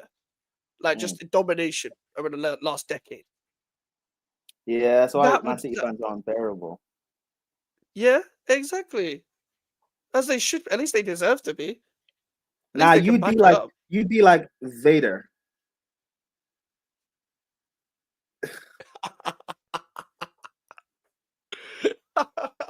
Big up Vader. Oh my days. I'd be like Big Steve. I'd be like Big Steve, like the Big Steve energy. Like that's what I'd be like. And I don't know how he does it. Like he's got a script ready every single time to cook someone, whether it's Liverpool, or Arsenal, or Man United. He's ready for the red cartel every single time. He knows how to just like reel it off. And I'm like, first of all, I'd probably be too happy at first to even be cooking anyone. But if it became consistent, oh my god. Every single fan, I'd probably be doing a league under having like a fucking 12-hour stream dedicated an hour each to every single person that was trying to cook me. It's like I call West Ham shit every single day, and you got people in my comments like West Ham are shit. Yes, I know. I told you this. I told you we was getting relegated. Like I told you about the owners. I hate when football fans do that because they're trying to get because like there are United fans trying to be like about tell us about Garnacho, and we're like, bro, we said he was shit as well. We didn't want him. What do you want us to say? No, yeah, nobody wants. It doesn't work. Like, oh, you think I defended him? Like, what? What do you want? I'm not an Arsenal fan. Like, who are you talking to? Like, it's funny. Speak on Garnacho now. I didn't want him now. I don't want him. I didn't want him then. He's gonna leave in a year or two. What else do you want me to say? Exactly. Like, rival fans just want something to one up each other on, and I'm like, all right, yeah, that's well and good, but speak to the delusional guys, but not me, because I'll slander my players before anyone else. So, same. People are acting like, oh, you said this and you said I didn't say shit. So like, why are you in my comments? Why are you in my comments talking about West Ham shit? I know West Ham shit. Thanks. I'll question my fan base for saying that. So don't say I said it. Yeah. The literally only thing I hype up about this club is like the good players like Diouf and Bowen and Wan-Bissaka is like, what are we doing here? It's like, what are we doing here? I'm not trying to see them cut corners and see if I'm not trying to see some £50 million bum coming on for the sake of it. But that's probably what's going to happen. You know they're gonna do something in Jan. They'll do something. They'll do some nonsense in January though. They'll do some nonsense. I don't know who we're gonna get, but it'll be What some you're nonsense. gonna It'll go be and some get? old fuck. Gonna go and get Endrick on loan from West Ham. Hey, Football Insider needs to. Was it Football Insider? Wasn't it? They need to be eradicated, bro. West Ham, like that headline made me laugh. West Ham are gonna sign Endrick on loan from West Ham. So we're gonna sign a player from us that we didn't have on loan. Great article, Football Insider. Great article, my friends. Great article. And Endrick now is gonna leave on loan, and people are gonna start linking him to West Ham again. Like he's going to come to us. People have to be taking a piss. Oh, I'd take Endrick at West Ham. Yeah, I bet you fucking would, mate. We've got got no one up front. got no one up front. I'll take Endrick. Oh yeah, of course you fucking would. Do you think Gervinho's better than Martinelli? Gervinho.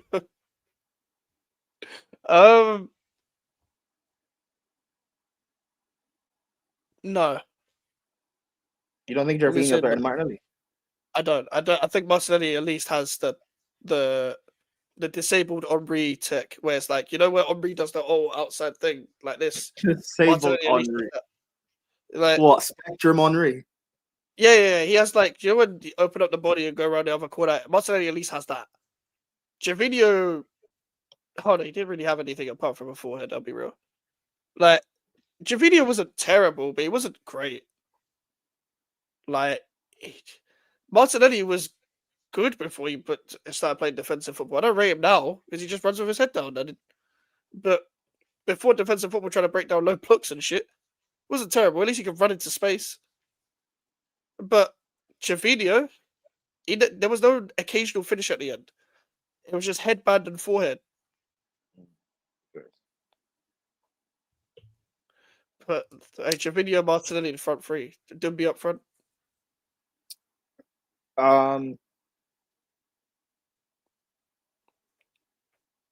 Having to play CF in a shit Premier League team literally cry. Charity, but big up Dunsey. Big up, Dunsey. Is there any update on the Sancho stuff for Sweetie? Because she said that no update. She said she'd tweet after the Villa game, but then she got packed on Twitter, I think on Thursday or Friday. Well, there's no update, I hadn't seen an update since. There was like 1 week of just Sancho on my timeline that I have not heard a single thing since the weekend. All right, cool. So we know Sancho's a client. We know okay. All of this we're gonna say. The topic we're gonna talk about. Everything's allegedly. Okay, quote unquote. Yeah. Sancho's a client. Madueke is a client. What other footballers in the world are clients? Not necessarily of Sweetie and stuff, but just in general. Jude and the girl he's with, is that a client situation? Cool. Definitely a client. He's got the client trim. He's got the client trim. What the fuck does that mean? You over black spray your hairline. Oh, so if you have black spray, you're a client. So you think Colwell was a client then? I think he's capable of it. But doesn't Colwell like white women? Is that not what we came to the conclusion of? No, I thought you were shagging the Chelsea girl, the mixed race girl. That's what Soraya. I thought you were shagging her, but that's what I thought anyway because they look very comfy together. I thought they looked very cozy together in some award show, but very cozy. And it wasn't like normal. Colwell. Fair play. My center back, bro. My center back. I don't care, bro. She's cold. I don't care.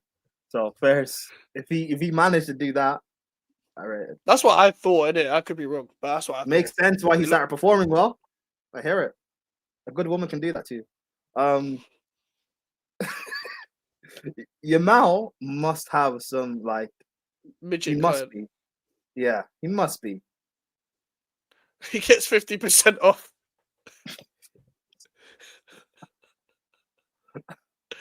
But buy one get one half price. Two for the price of one.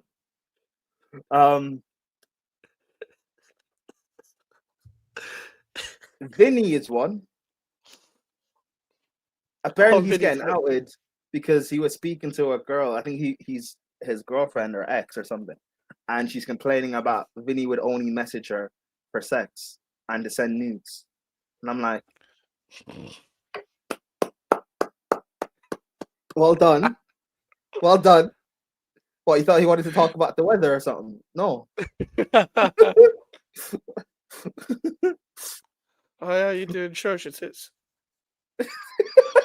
Literally, bro. He just played Elche yesterday. Like, let him have some fun. No one cares. Hey, Vinny has the history as well. He moved to a youth player in basketball. And he got outed for that, and then he just stopped moving to it because he got outed for it. So fair enough. But according to a certain Real Madrid fan, it's okay because in her country she's legal. Yeah, that's okay. Okay, mate. Nonce, big fucking stroking nonce. Cole Mason-Worth, the Black Baddies are going to go for a submissive white ting proper choice. Low key, I think so. Cole is definitely more. We discussed this. I remember we discussed this in February. He's more Only Fools and Horses than he is Fresh Prince of Bel-Air. Yeah. So you don't think Cole's like dumb enough to get like Danny Aaron? Basically. Yeah, he's not a Tennessee type person. Do you know what it is? That those white YouTubers that are like random as fuck are more likely to date someone that's mixed race or black than those bounty mixed race guys. No. What I mean is, I mean, you're right about that. But what I mean is, like, Danny Aaron is basically Captain Save-A-Ho. Yeah, I don't think Cole has got Save-A-Ho in him. No. Nah, he's not. He doesn't seem like that type of guy.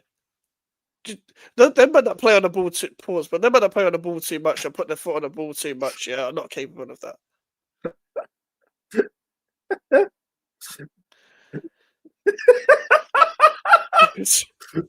What you think? But just because they play on the ball, they're not willing to save a hole.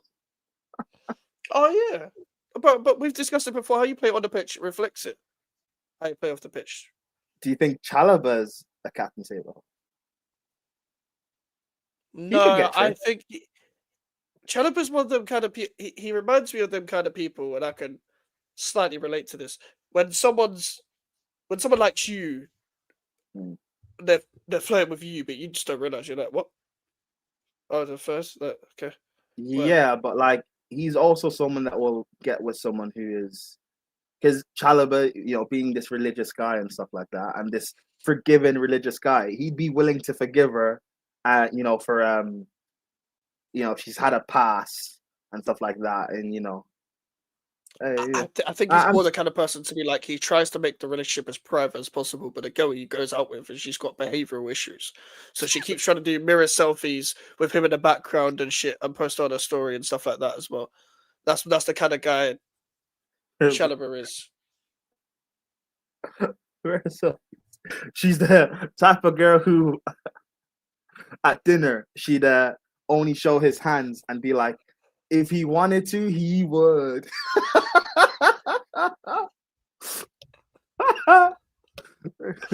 When they hold out the keys and they're like, if he wanted to, he would. All right, man. What the fuck? Hey, no, but I hear that though. I hear that. Also, Rashford is another one capable of being a client in another. This guy went out with that girl. What was it? Is it like for like that Love Island girl for like 10 minutes? He was like, oh, if he has a go again, he might. No, bro. He was out with her for like 10 minutes. What? He's the biggest one. There's something we don't know about Rashford. Like, what is Rashford's type? White women, bro. That one on Love Island, she was white. Yeah, I'm Actually, pretty no, sure. she Yeah. was. I couldn't even remember what she looked like. All right, cool. So, mm, but nothing's come out about him being a client. But then Yeah, but there's again, something we don't know. There's a lot about our he's clients. yeah, but also he's not going for these American types. These American types are more likely to get loud about it. He's being a little bit smart. Plus, being in Manchester, he kind of people have said he kind of like runs it. So like things will be a lot more quiet. Now you're in Barca. He's on form though, so maybe he has a girl. That's so I don't know. Something must be going on at Barca for him to still be scoring goals. Spanish client. Spanish man. The Um, tapas. I hear what I'm saying. Here's my prediction. Early 2026 prediction. There's going to be a footballer. That's another footballer because they're not the first one to get cliented by Maya Mills because I think she's the next one that's going to run up a business like this. She's so capable. She's the perfect. Who's Maya Mills? Because she. Do you remember when PK was on Inside? Wait, that's Maya Mills. Yeah. Do you remember when PK Humble was on this side on Inside the Sidemen series? Yes. Him and DDG. It was like they tried to build a whole narrative. Him and DDG going for her. Ah, she's a Tennessee. Said Ben Rama went out of her. Digger D went out of her. She's a Tennessee looking chick.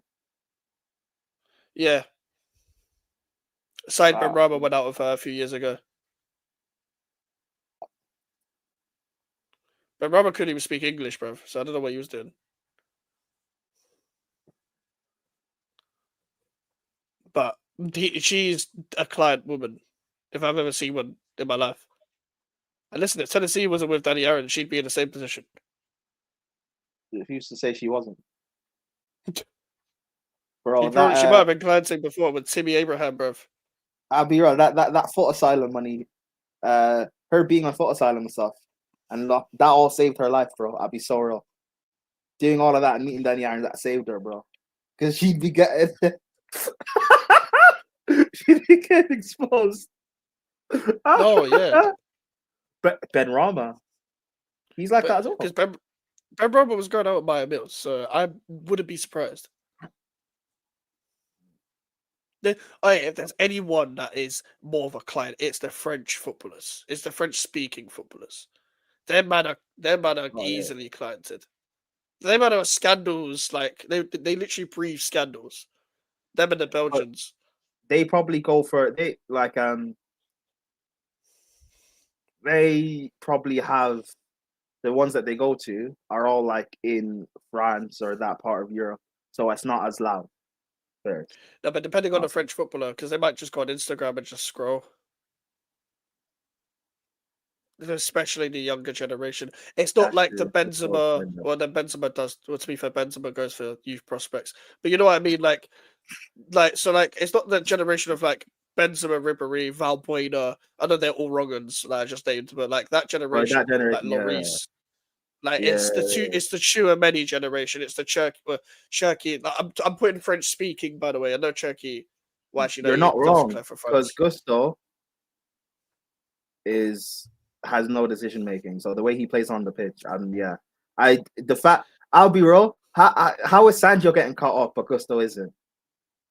Well, do you remember what I said when we did one of our first ever streams and it was with Omar and Omar joined? I said if Gusto had a woman, he could invert.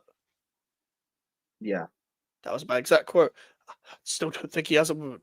So you're saying Gusto should stop paying and just, yeah, like move like Rihanna, sharp and drive. Like drive yourself towards a relationship, bro. Like, yeah, I hear that. Actually, yeah. Gusto had a woman he could invert. The only one who's gonna probably do it right is Elise. I think he's learned by now. I think Elise did it smart. He made his mistakes early. He went on Snapchat and was trying to do the footballer thing at Reading when he was like 16. And he was like, but do you know what his mentality was like? I'm gonna be a bigger club. Life goes on. I'm gonna be a bigger club. Yeah. Mentality women like, hey, then I'm gonna get my Champions League. So Well, are you gonna be here? No. Cool. Mm. I'm at Reading right now. I'm at Reading right now. So is Olise? He must be single then. He plays like he's single. He plays like he's just shagging about. Or maybe his missus, they have an understanding. Like, listen, I'm gonna do my thing, but I'll come back home. Yeah, well, he just has the Eze thing, where it's like your relationship just very quiet. He just has to one of the most. He has to be quiet woman that's just held him down. But like Elise, just I think like Elise's going to be that when he's Eze's age because he's like 3-4 years younger. And Zinchenko's a cock. Isn't his woman like a twerk queen or something? No, that was Kivio. That wasn't Zinchenko. No, that was Kivio. Oh, well, to be fair, Zinchenko sounds like the type of man that would allow that. Zinchenko's the kind of guy. I can't say that, can I? I'm going to say it anyway. Zinchenko's the kind of guy to go out and complain about war and then go out with a Russian girl. And be like, it's not her, guys. Like, that's the kind of guy he's like. Because he said all Russian footballers should be, or all Russian athletes should be banned or whatever, and all that stuff, with all the political stuff. But then he's the kind of guy to go out with a Russian woman. I'm just getting the vibe. I'm just guessing, innit? I'm getting that type of vibe from Zinchenko. He's that kind of guy. He'd risk it all for a woman. The way he cries out on the bench, yeah, that's a simp if I've ever seen one. Like, you know the man that just broke up with their woman, yeah, and they go on the doorstep and cry outside the house. Yeah, he's that kind of guy. Those women who like those women that will purposely try and like start stuff when they're out, knowing that their man will defend them. That's what Zinchenko would be with a guy like that, with a woman like that. Yeah. Just for him to get brushed. Exactly. This is the shit footballers are capable of, though. With that much money, with that much power, they can literally have the most. If you're capable, whether they were with you or not before the fame or not, to find a woman, somehow a normal woman that is going to hold you down, fair enough, and you can keep it quiet. You don't have to post on Instagram. Good for you. You only post when you get married or whatever. Cool, whatever. But that's the right way. Don't be doing what these men have been doing. Please. For the love, for your sake, don't end up in a newspaper, man. Or if you do, pay on time. But what you're saying makes sense, because Pep, the reason when the divorce was happening and things were fucking up at City, it makes sense. Pep is the sort of guy who overthinks everything to do with football. This guy can't remember to like make dinner while also trying to think of, oh, how am I going to invert Gundo, guys? How's it going to work?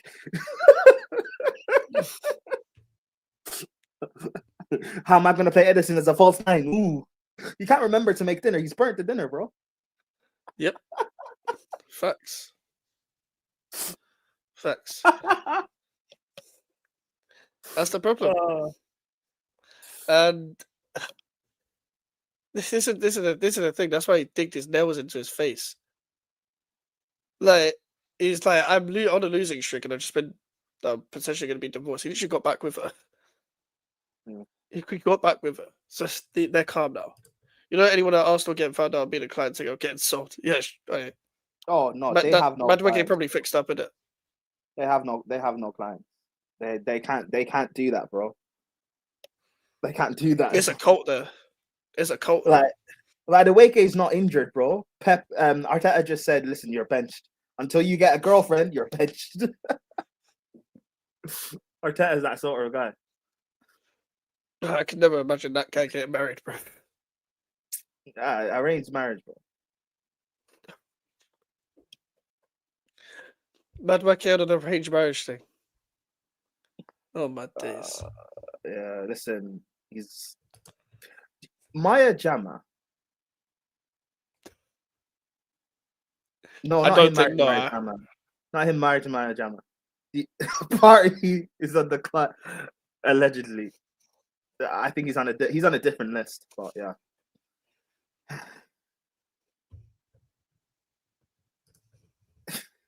Sorry, you know, Pras Nigerian.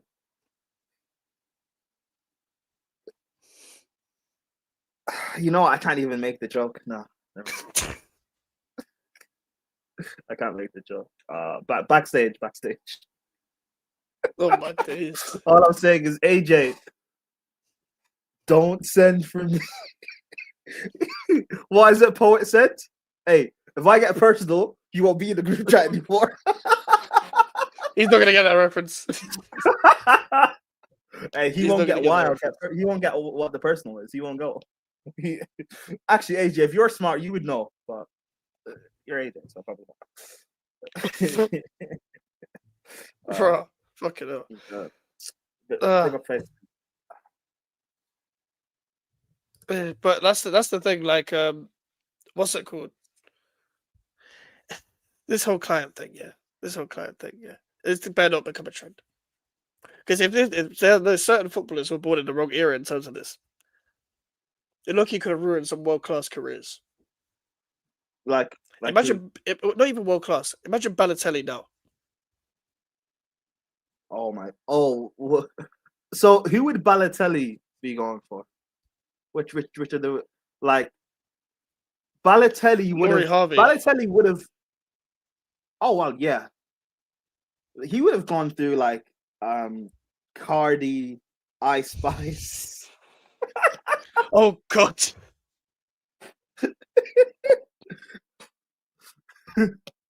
Oh God.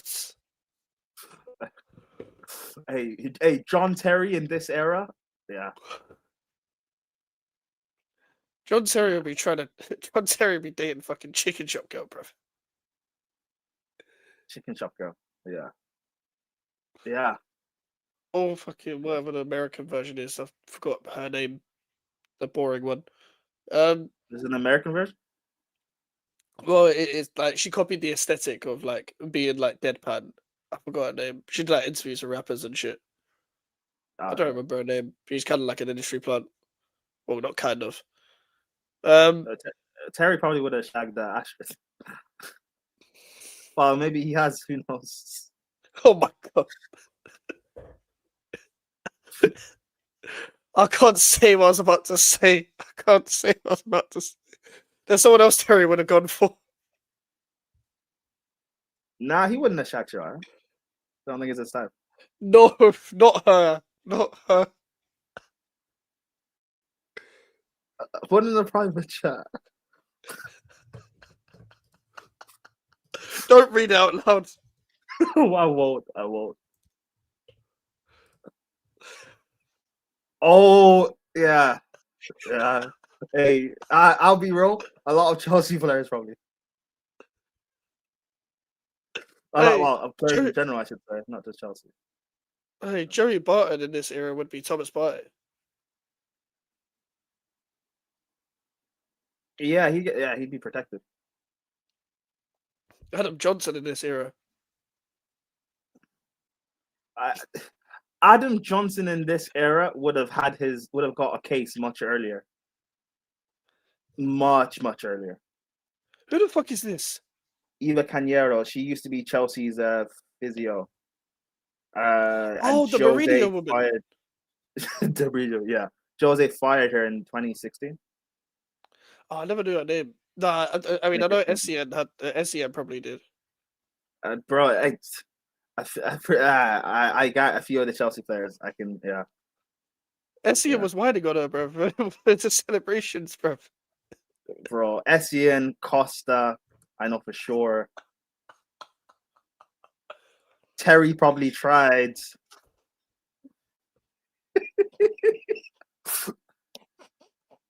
You know, it would have been much more interesting than the Barclays era footballers doing it now, because they're much more interesting characters. Like, it would have, bro. Like, they'd be breaking the internet like every week with a scandal, bro.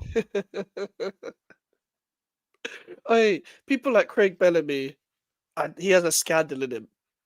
If in this era he has a scandal in him, like he's just that kind of person. He just does. Who else? Dino in this era. Ronaldinho and R9 are finished, bro.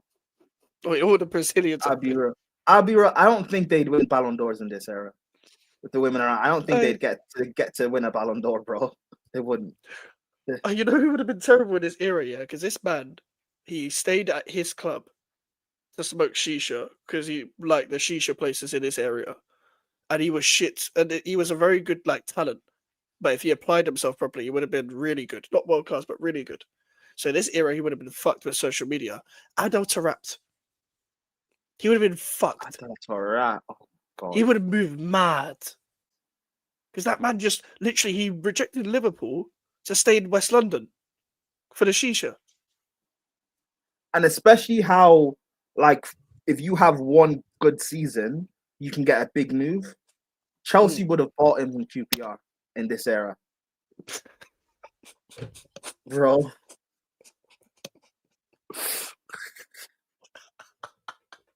Hey, We would have that bought would him, have bro. been funny though. Hey, Maresca trying to manage to rap, bro. You'd be like, "Fuck, what the fuck did you guys say? You guys sound a maniac, bro." Then Maresca would be stressed, bro. Dino Robinho's cooked now, R9. AK, by the way. He's cooked now, Oh, bro. He's Dino's in cooked. block Yeah. one. Dino R9 are definitely clients. Bino.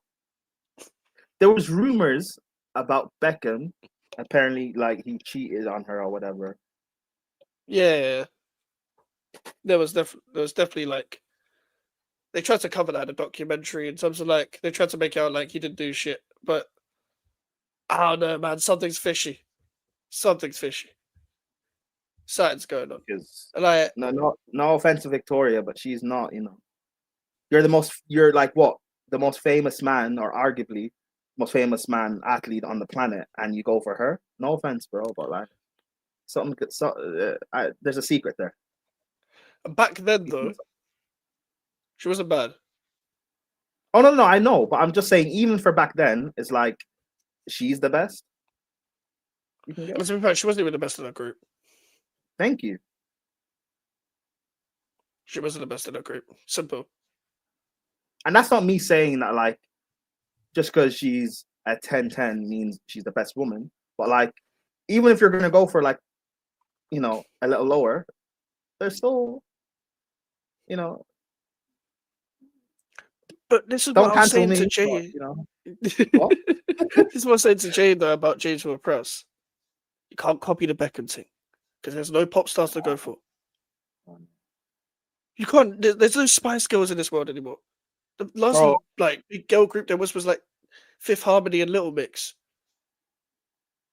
Bro, James Ward-Prowse should have learned from David Bettany. You can't be Beckham. Sorry.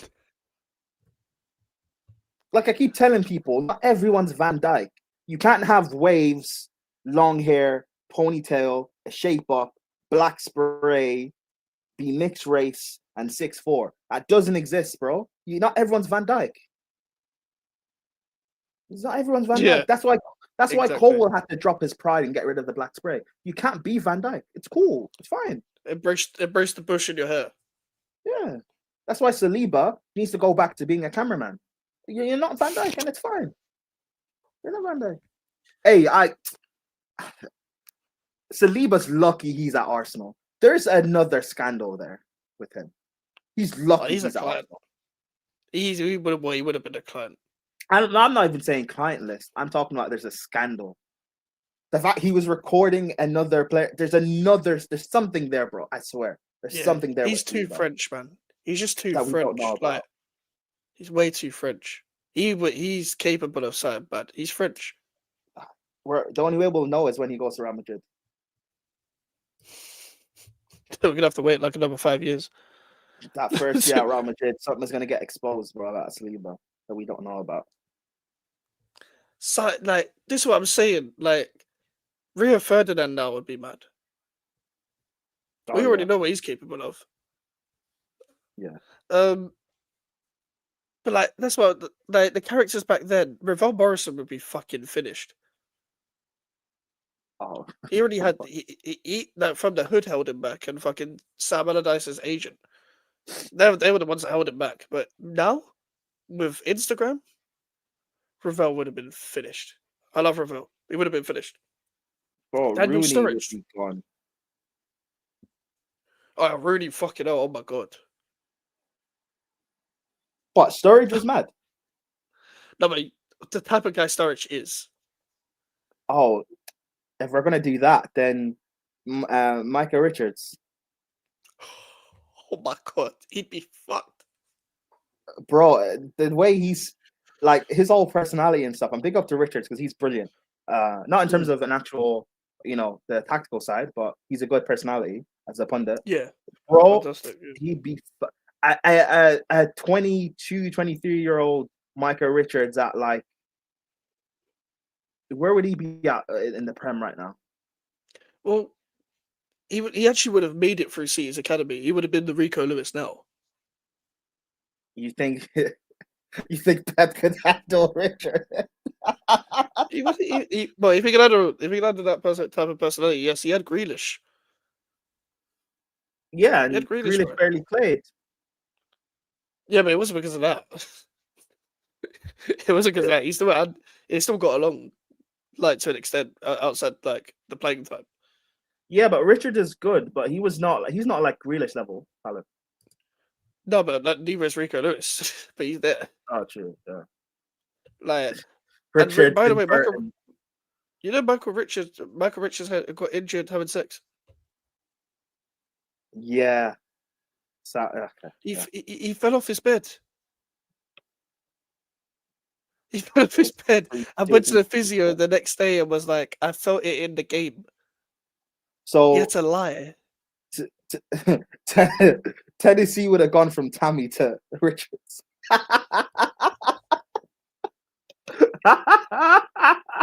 Hey, Danny Irons is lucky, man. Michael Richards, I would have taken your girl 10 years ago.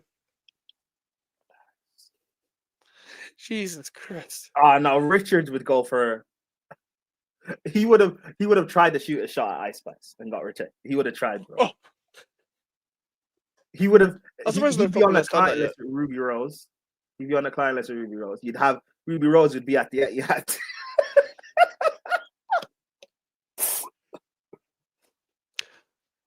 I can tell this story because I know they're not watching this channel, but that reminds me. There was someone I knew, and they never mentioned which player it was because they knew that I would get onto them every single time the player come up. But was his girl his girl left him for a West Ham Academy player. Damn. Are you? And do you can guess who it was? I couldn't. I had no clue who it was, but like he wouldn't tell me which one it was because like every time they come up on TV or if they made it or whatever, they know that me and the group at the time would have kept mentioning it. So it's just like, I'm just gonna tell you this in it. It happened in it, but I'm not gonna tell you who did it. I was like, okay, whatever, cool. But you're not gonna tell me who did it. And it's like, oh, because you would have mentioned it. I'm like, okay, fair enough. Yeah. Do you have any idea though? Have you guessed? Do you have any idea who it could be? This was in like the era. This was in the year group after Declan Rice made it. So I'm trying to think who it would have been at the time. So, but Like Connor Coventry and them, man. yeah, but I think it was that era. I'm not too sure. I think it was that era. But you never. I don't know whether it was like a under 21s, under 18s player when you see them in like PL2 all the time or whatever, or development squad, or if it was like at the time where it was like everyone was bare young and like it was the underages before that where you don't see them as much, you don't see their names or whatever. So he wouldn't tell me. It wouldn't tell me if it was like a younger player or a player that was in the under 18s or whatever. He wouldn't tell me.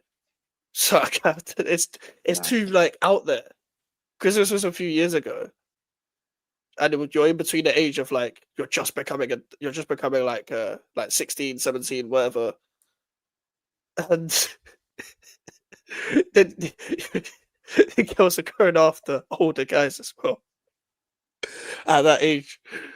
So, and like I'm just telling the truth, they are, especially if they got a bit of, and you got to understand these youth players, they've got Lambos now. They've made a first team appearance. Bro, these youth players now, bro, they've got like if you're good enough, you could get like brand deals, bro. You can get a Nike deal and Adidas and stuff like that, bro. Yeah. Some of these bands are sponsored by Puma, bro. Yeah. What the fuck are you done? You haven't even made your debut, like. Bro, there are football fans like. Well, I know this happens in the Chelsea fan base because it's been said and spoken about. Like Chelsea footballers who have done it with Chelsea, who have fucked Chelsea fans. Obviously, female Chelsea fans. And I just laugh. I'm like, cool. So, bro, I like, yeah. Hey, women are easy, bro. If you've got money,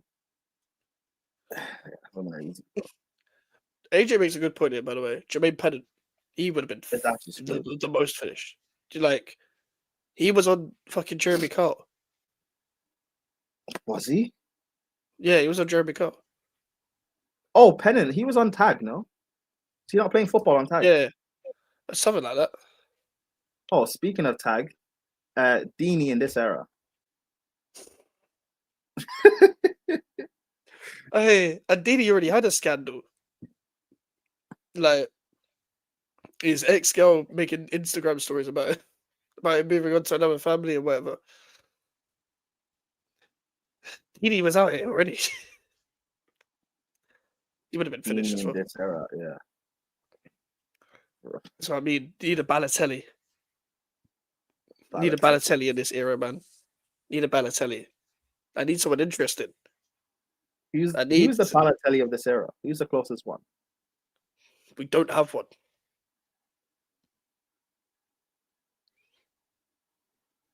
There's no Balotelli of this era. That Balotelli was so out there. Balotelli loved fireworks at Rich's house.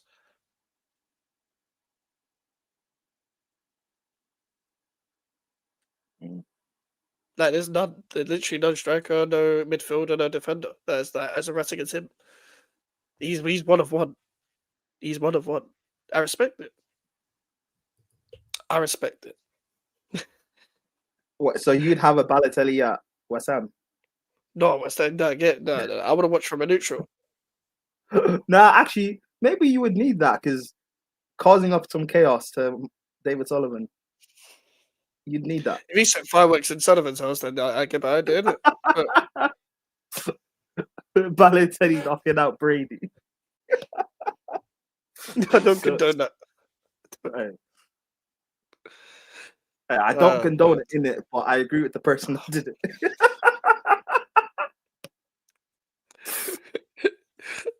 Yeah, he threw darts at youth team players as well. Yeah, he thinks it's a joke as well. He's not even doing it maliciously. That's the problem with him. He's like, "Oh, it's a joke, guys. I'm throwing darts at you, bruv." Yeah, but it's Balotelli. What can you do? Wait. Oh, Ashley Cole in this here. Oh, Ashley Cole. Okay, interesting.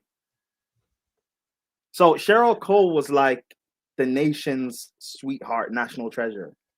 Who is that version of that now?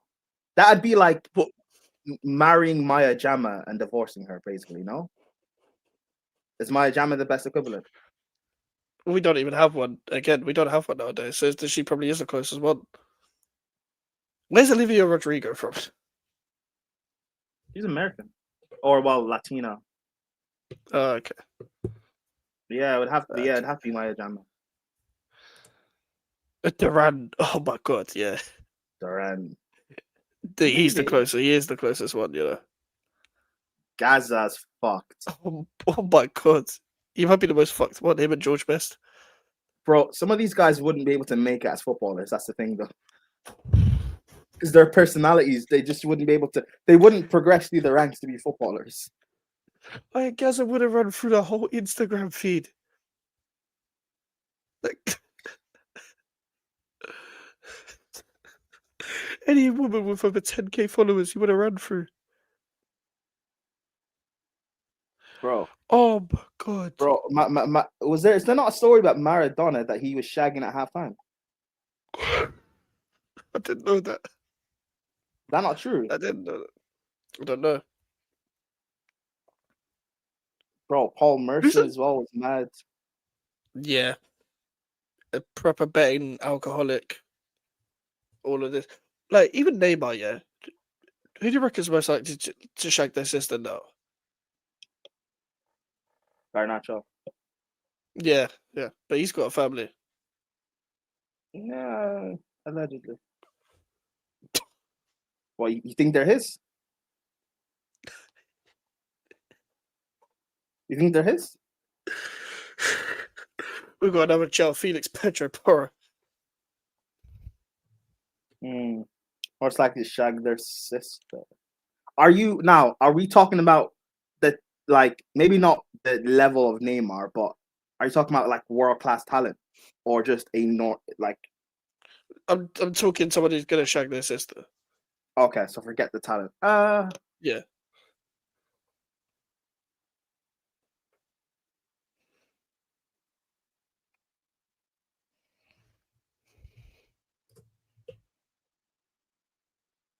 Bellingham. Bellingham doesn't have a sister. No, but if he did though. You think Bellingham's like that? Yeah. Instead of yes stepsister, it's yes sister, bro. Like,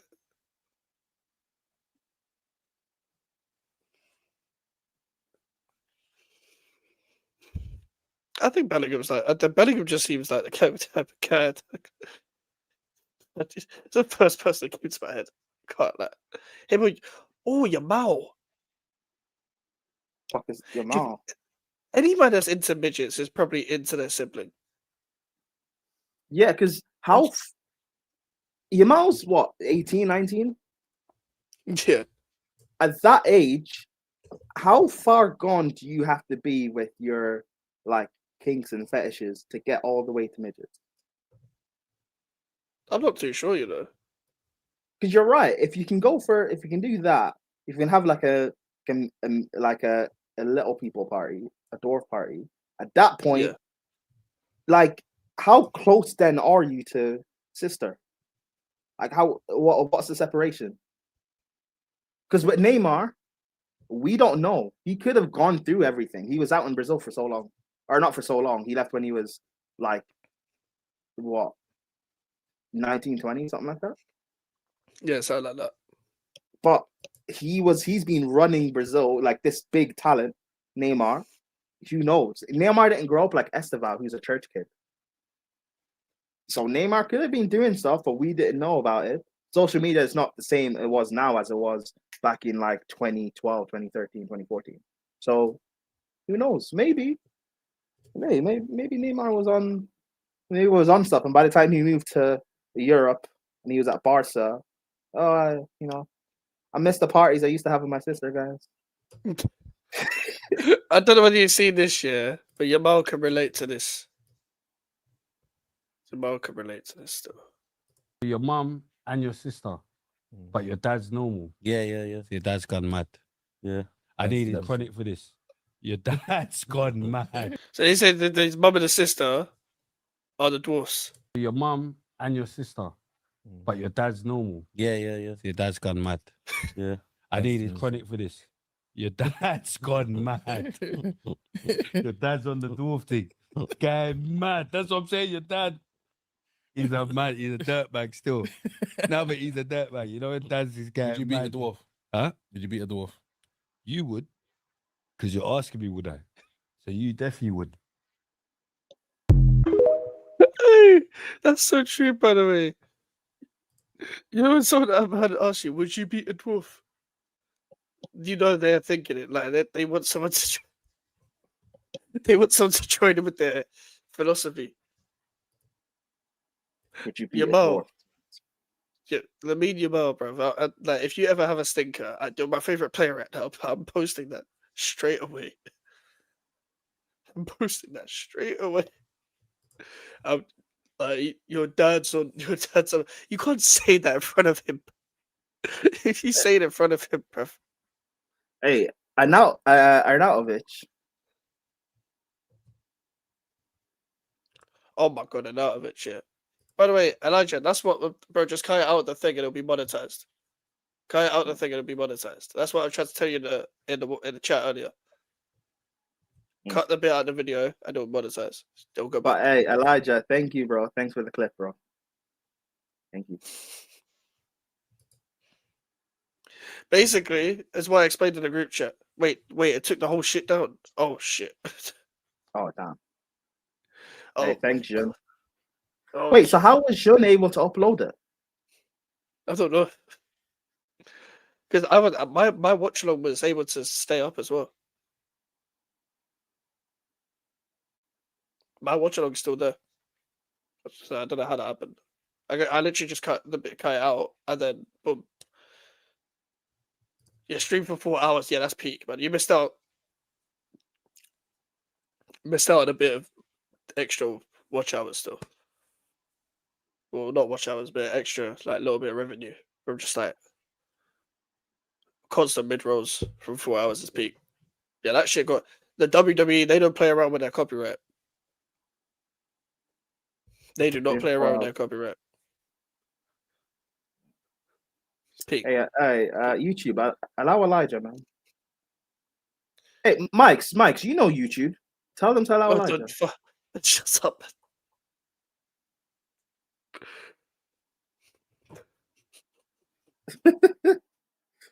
Fuck's sake, man.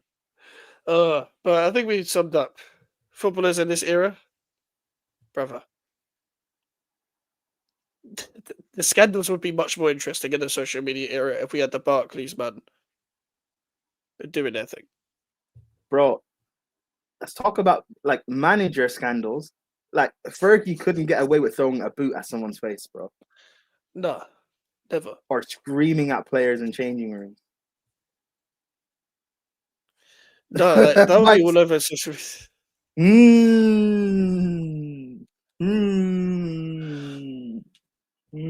Hey, Elijah, I keep telling you, bro. We're not his friends. We're not friends. He's not friends with us, bro. I keep telling you. No another stream with this. Hey, you know what? How about this? YouTube doesn't actually demonetize for that shit. Mike's just put in the boss call. Mike's just put in the boss call. Mike's is on the phone. Mike's is on the phone while you are playing the clip. Like, yeah. Demonetize his streaming. 3, 2, 1. There you go. Please, people get a second chance. Hey, what do you think? What will Mike's get a second chance?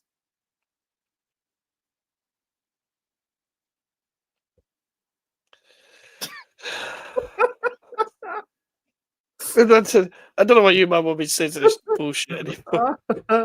Let's go, man. The Rico case on Mike's. GBO Mike's. Let's go. There will never be a Rico case on me. You can clip that. Nah. Hey, Elijah, add what Mike's just said to the SNN. Fuck off. There will never be a Rico case on me. Clip that. You can clip that. There will never be a Rico on me. Hey, Never. don't worry. Let's go. I'm the one who makes the Ricos, bruv.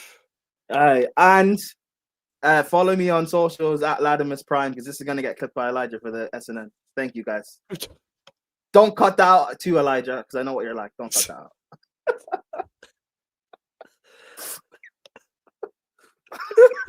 He's gonna cut that out, isn't he? But there's no Rico case, man. It's not even happening, bruv. He So did that for his vlog. I kept shouting people out, and he just kept cutting it out. The dickhead. Oh, fuck's sake, yeah. No Rico case for me, bruv. No Rico case for me. Fuck all of that, bruv. I ain't going down for shit. Unless it's something, I guess if I say something outrageous, maybe. I don't know. yeah, you But said a I lot, doubt but it. You said that women should know their role. Did I say do your job, woman, or some shit like that? Yeah, that too. You also Am I said wrong? something along the lines of, you said something along the lines of something about why are you so happy you're still alive, something like that, or what is there to be happy about you're still alive? Oh yeah, to the owners, yeah. But Yeah. this is the thing, though, bro. Am I wrong?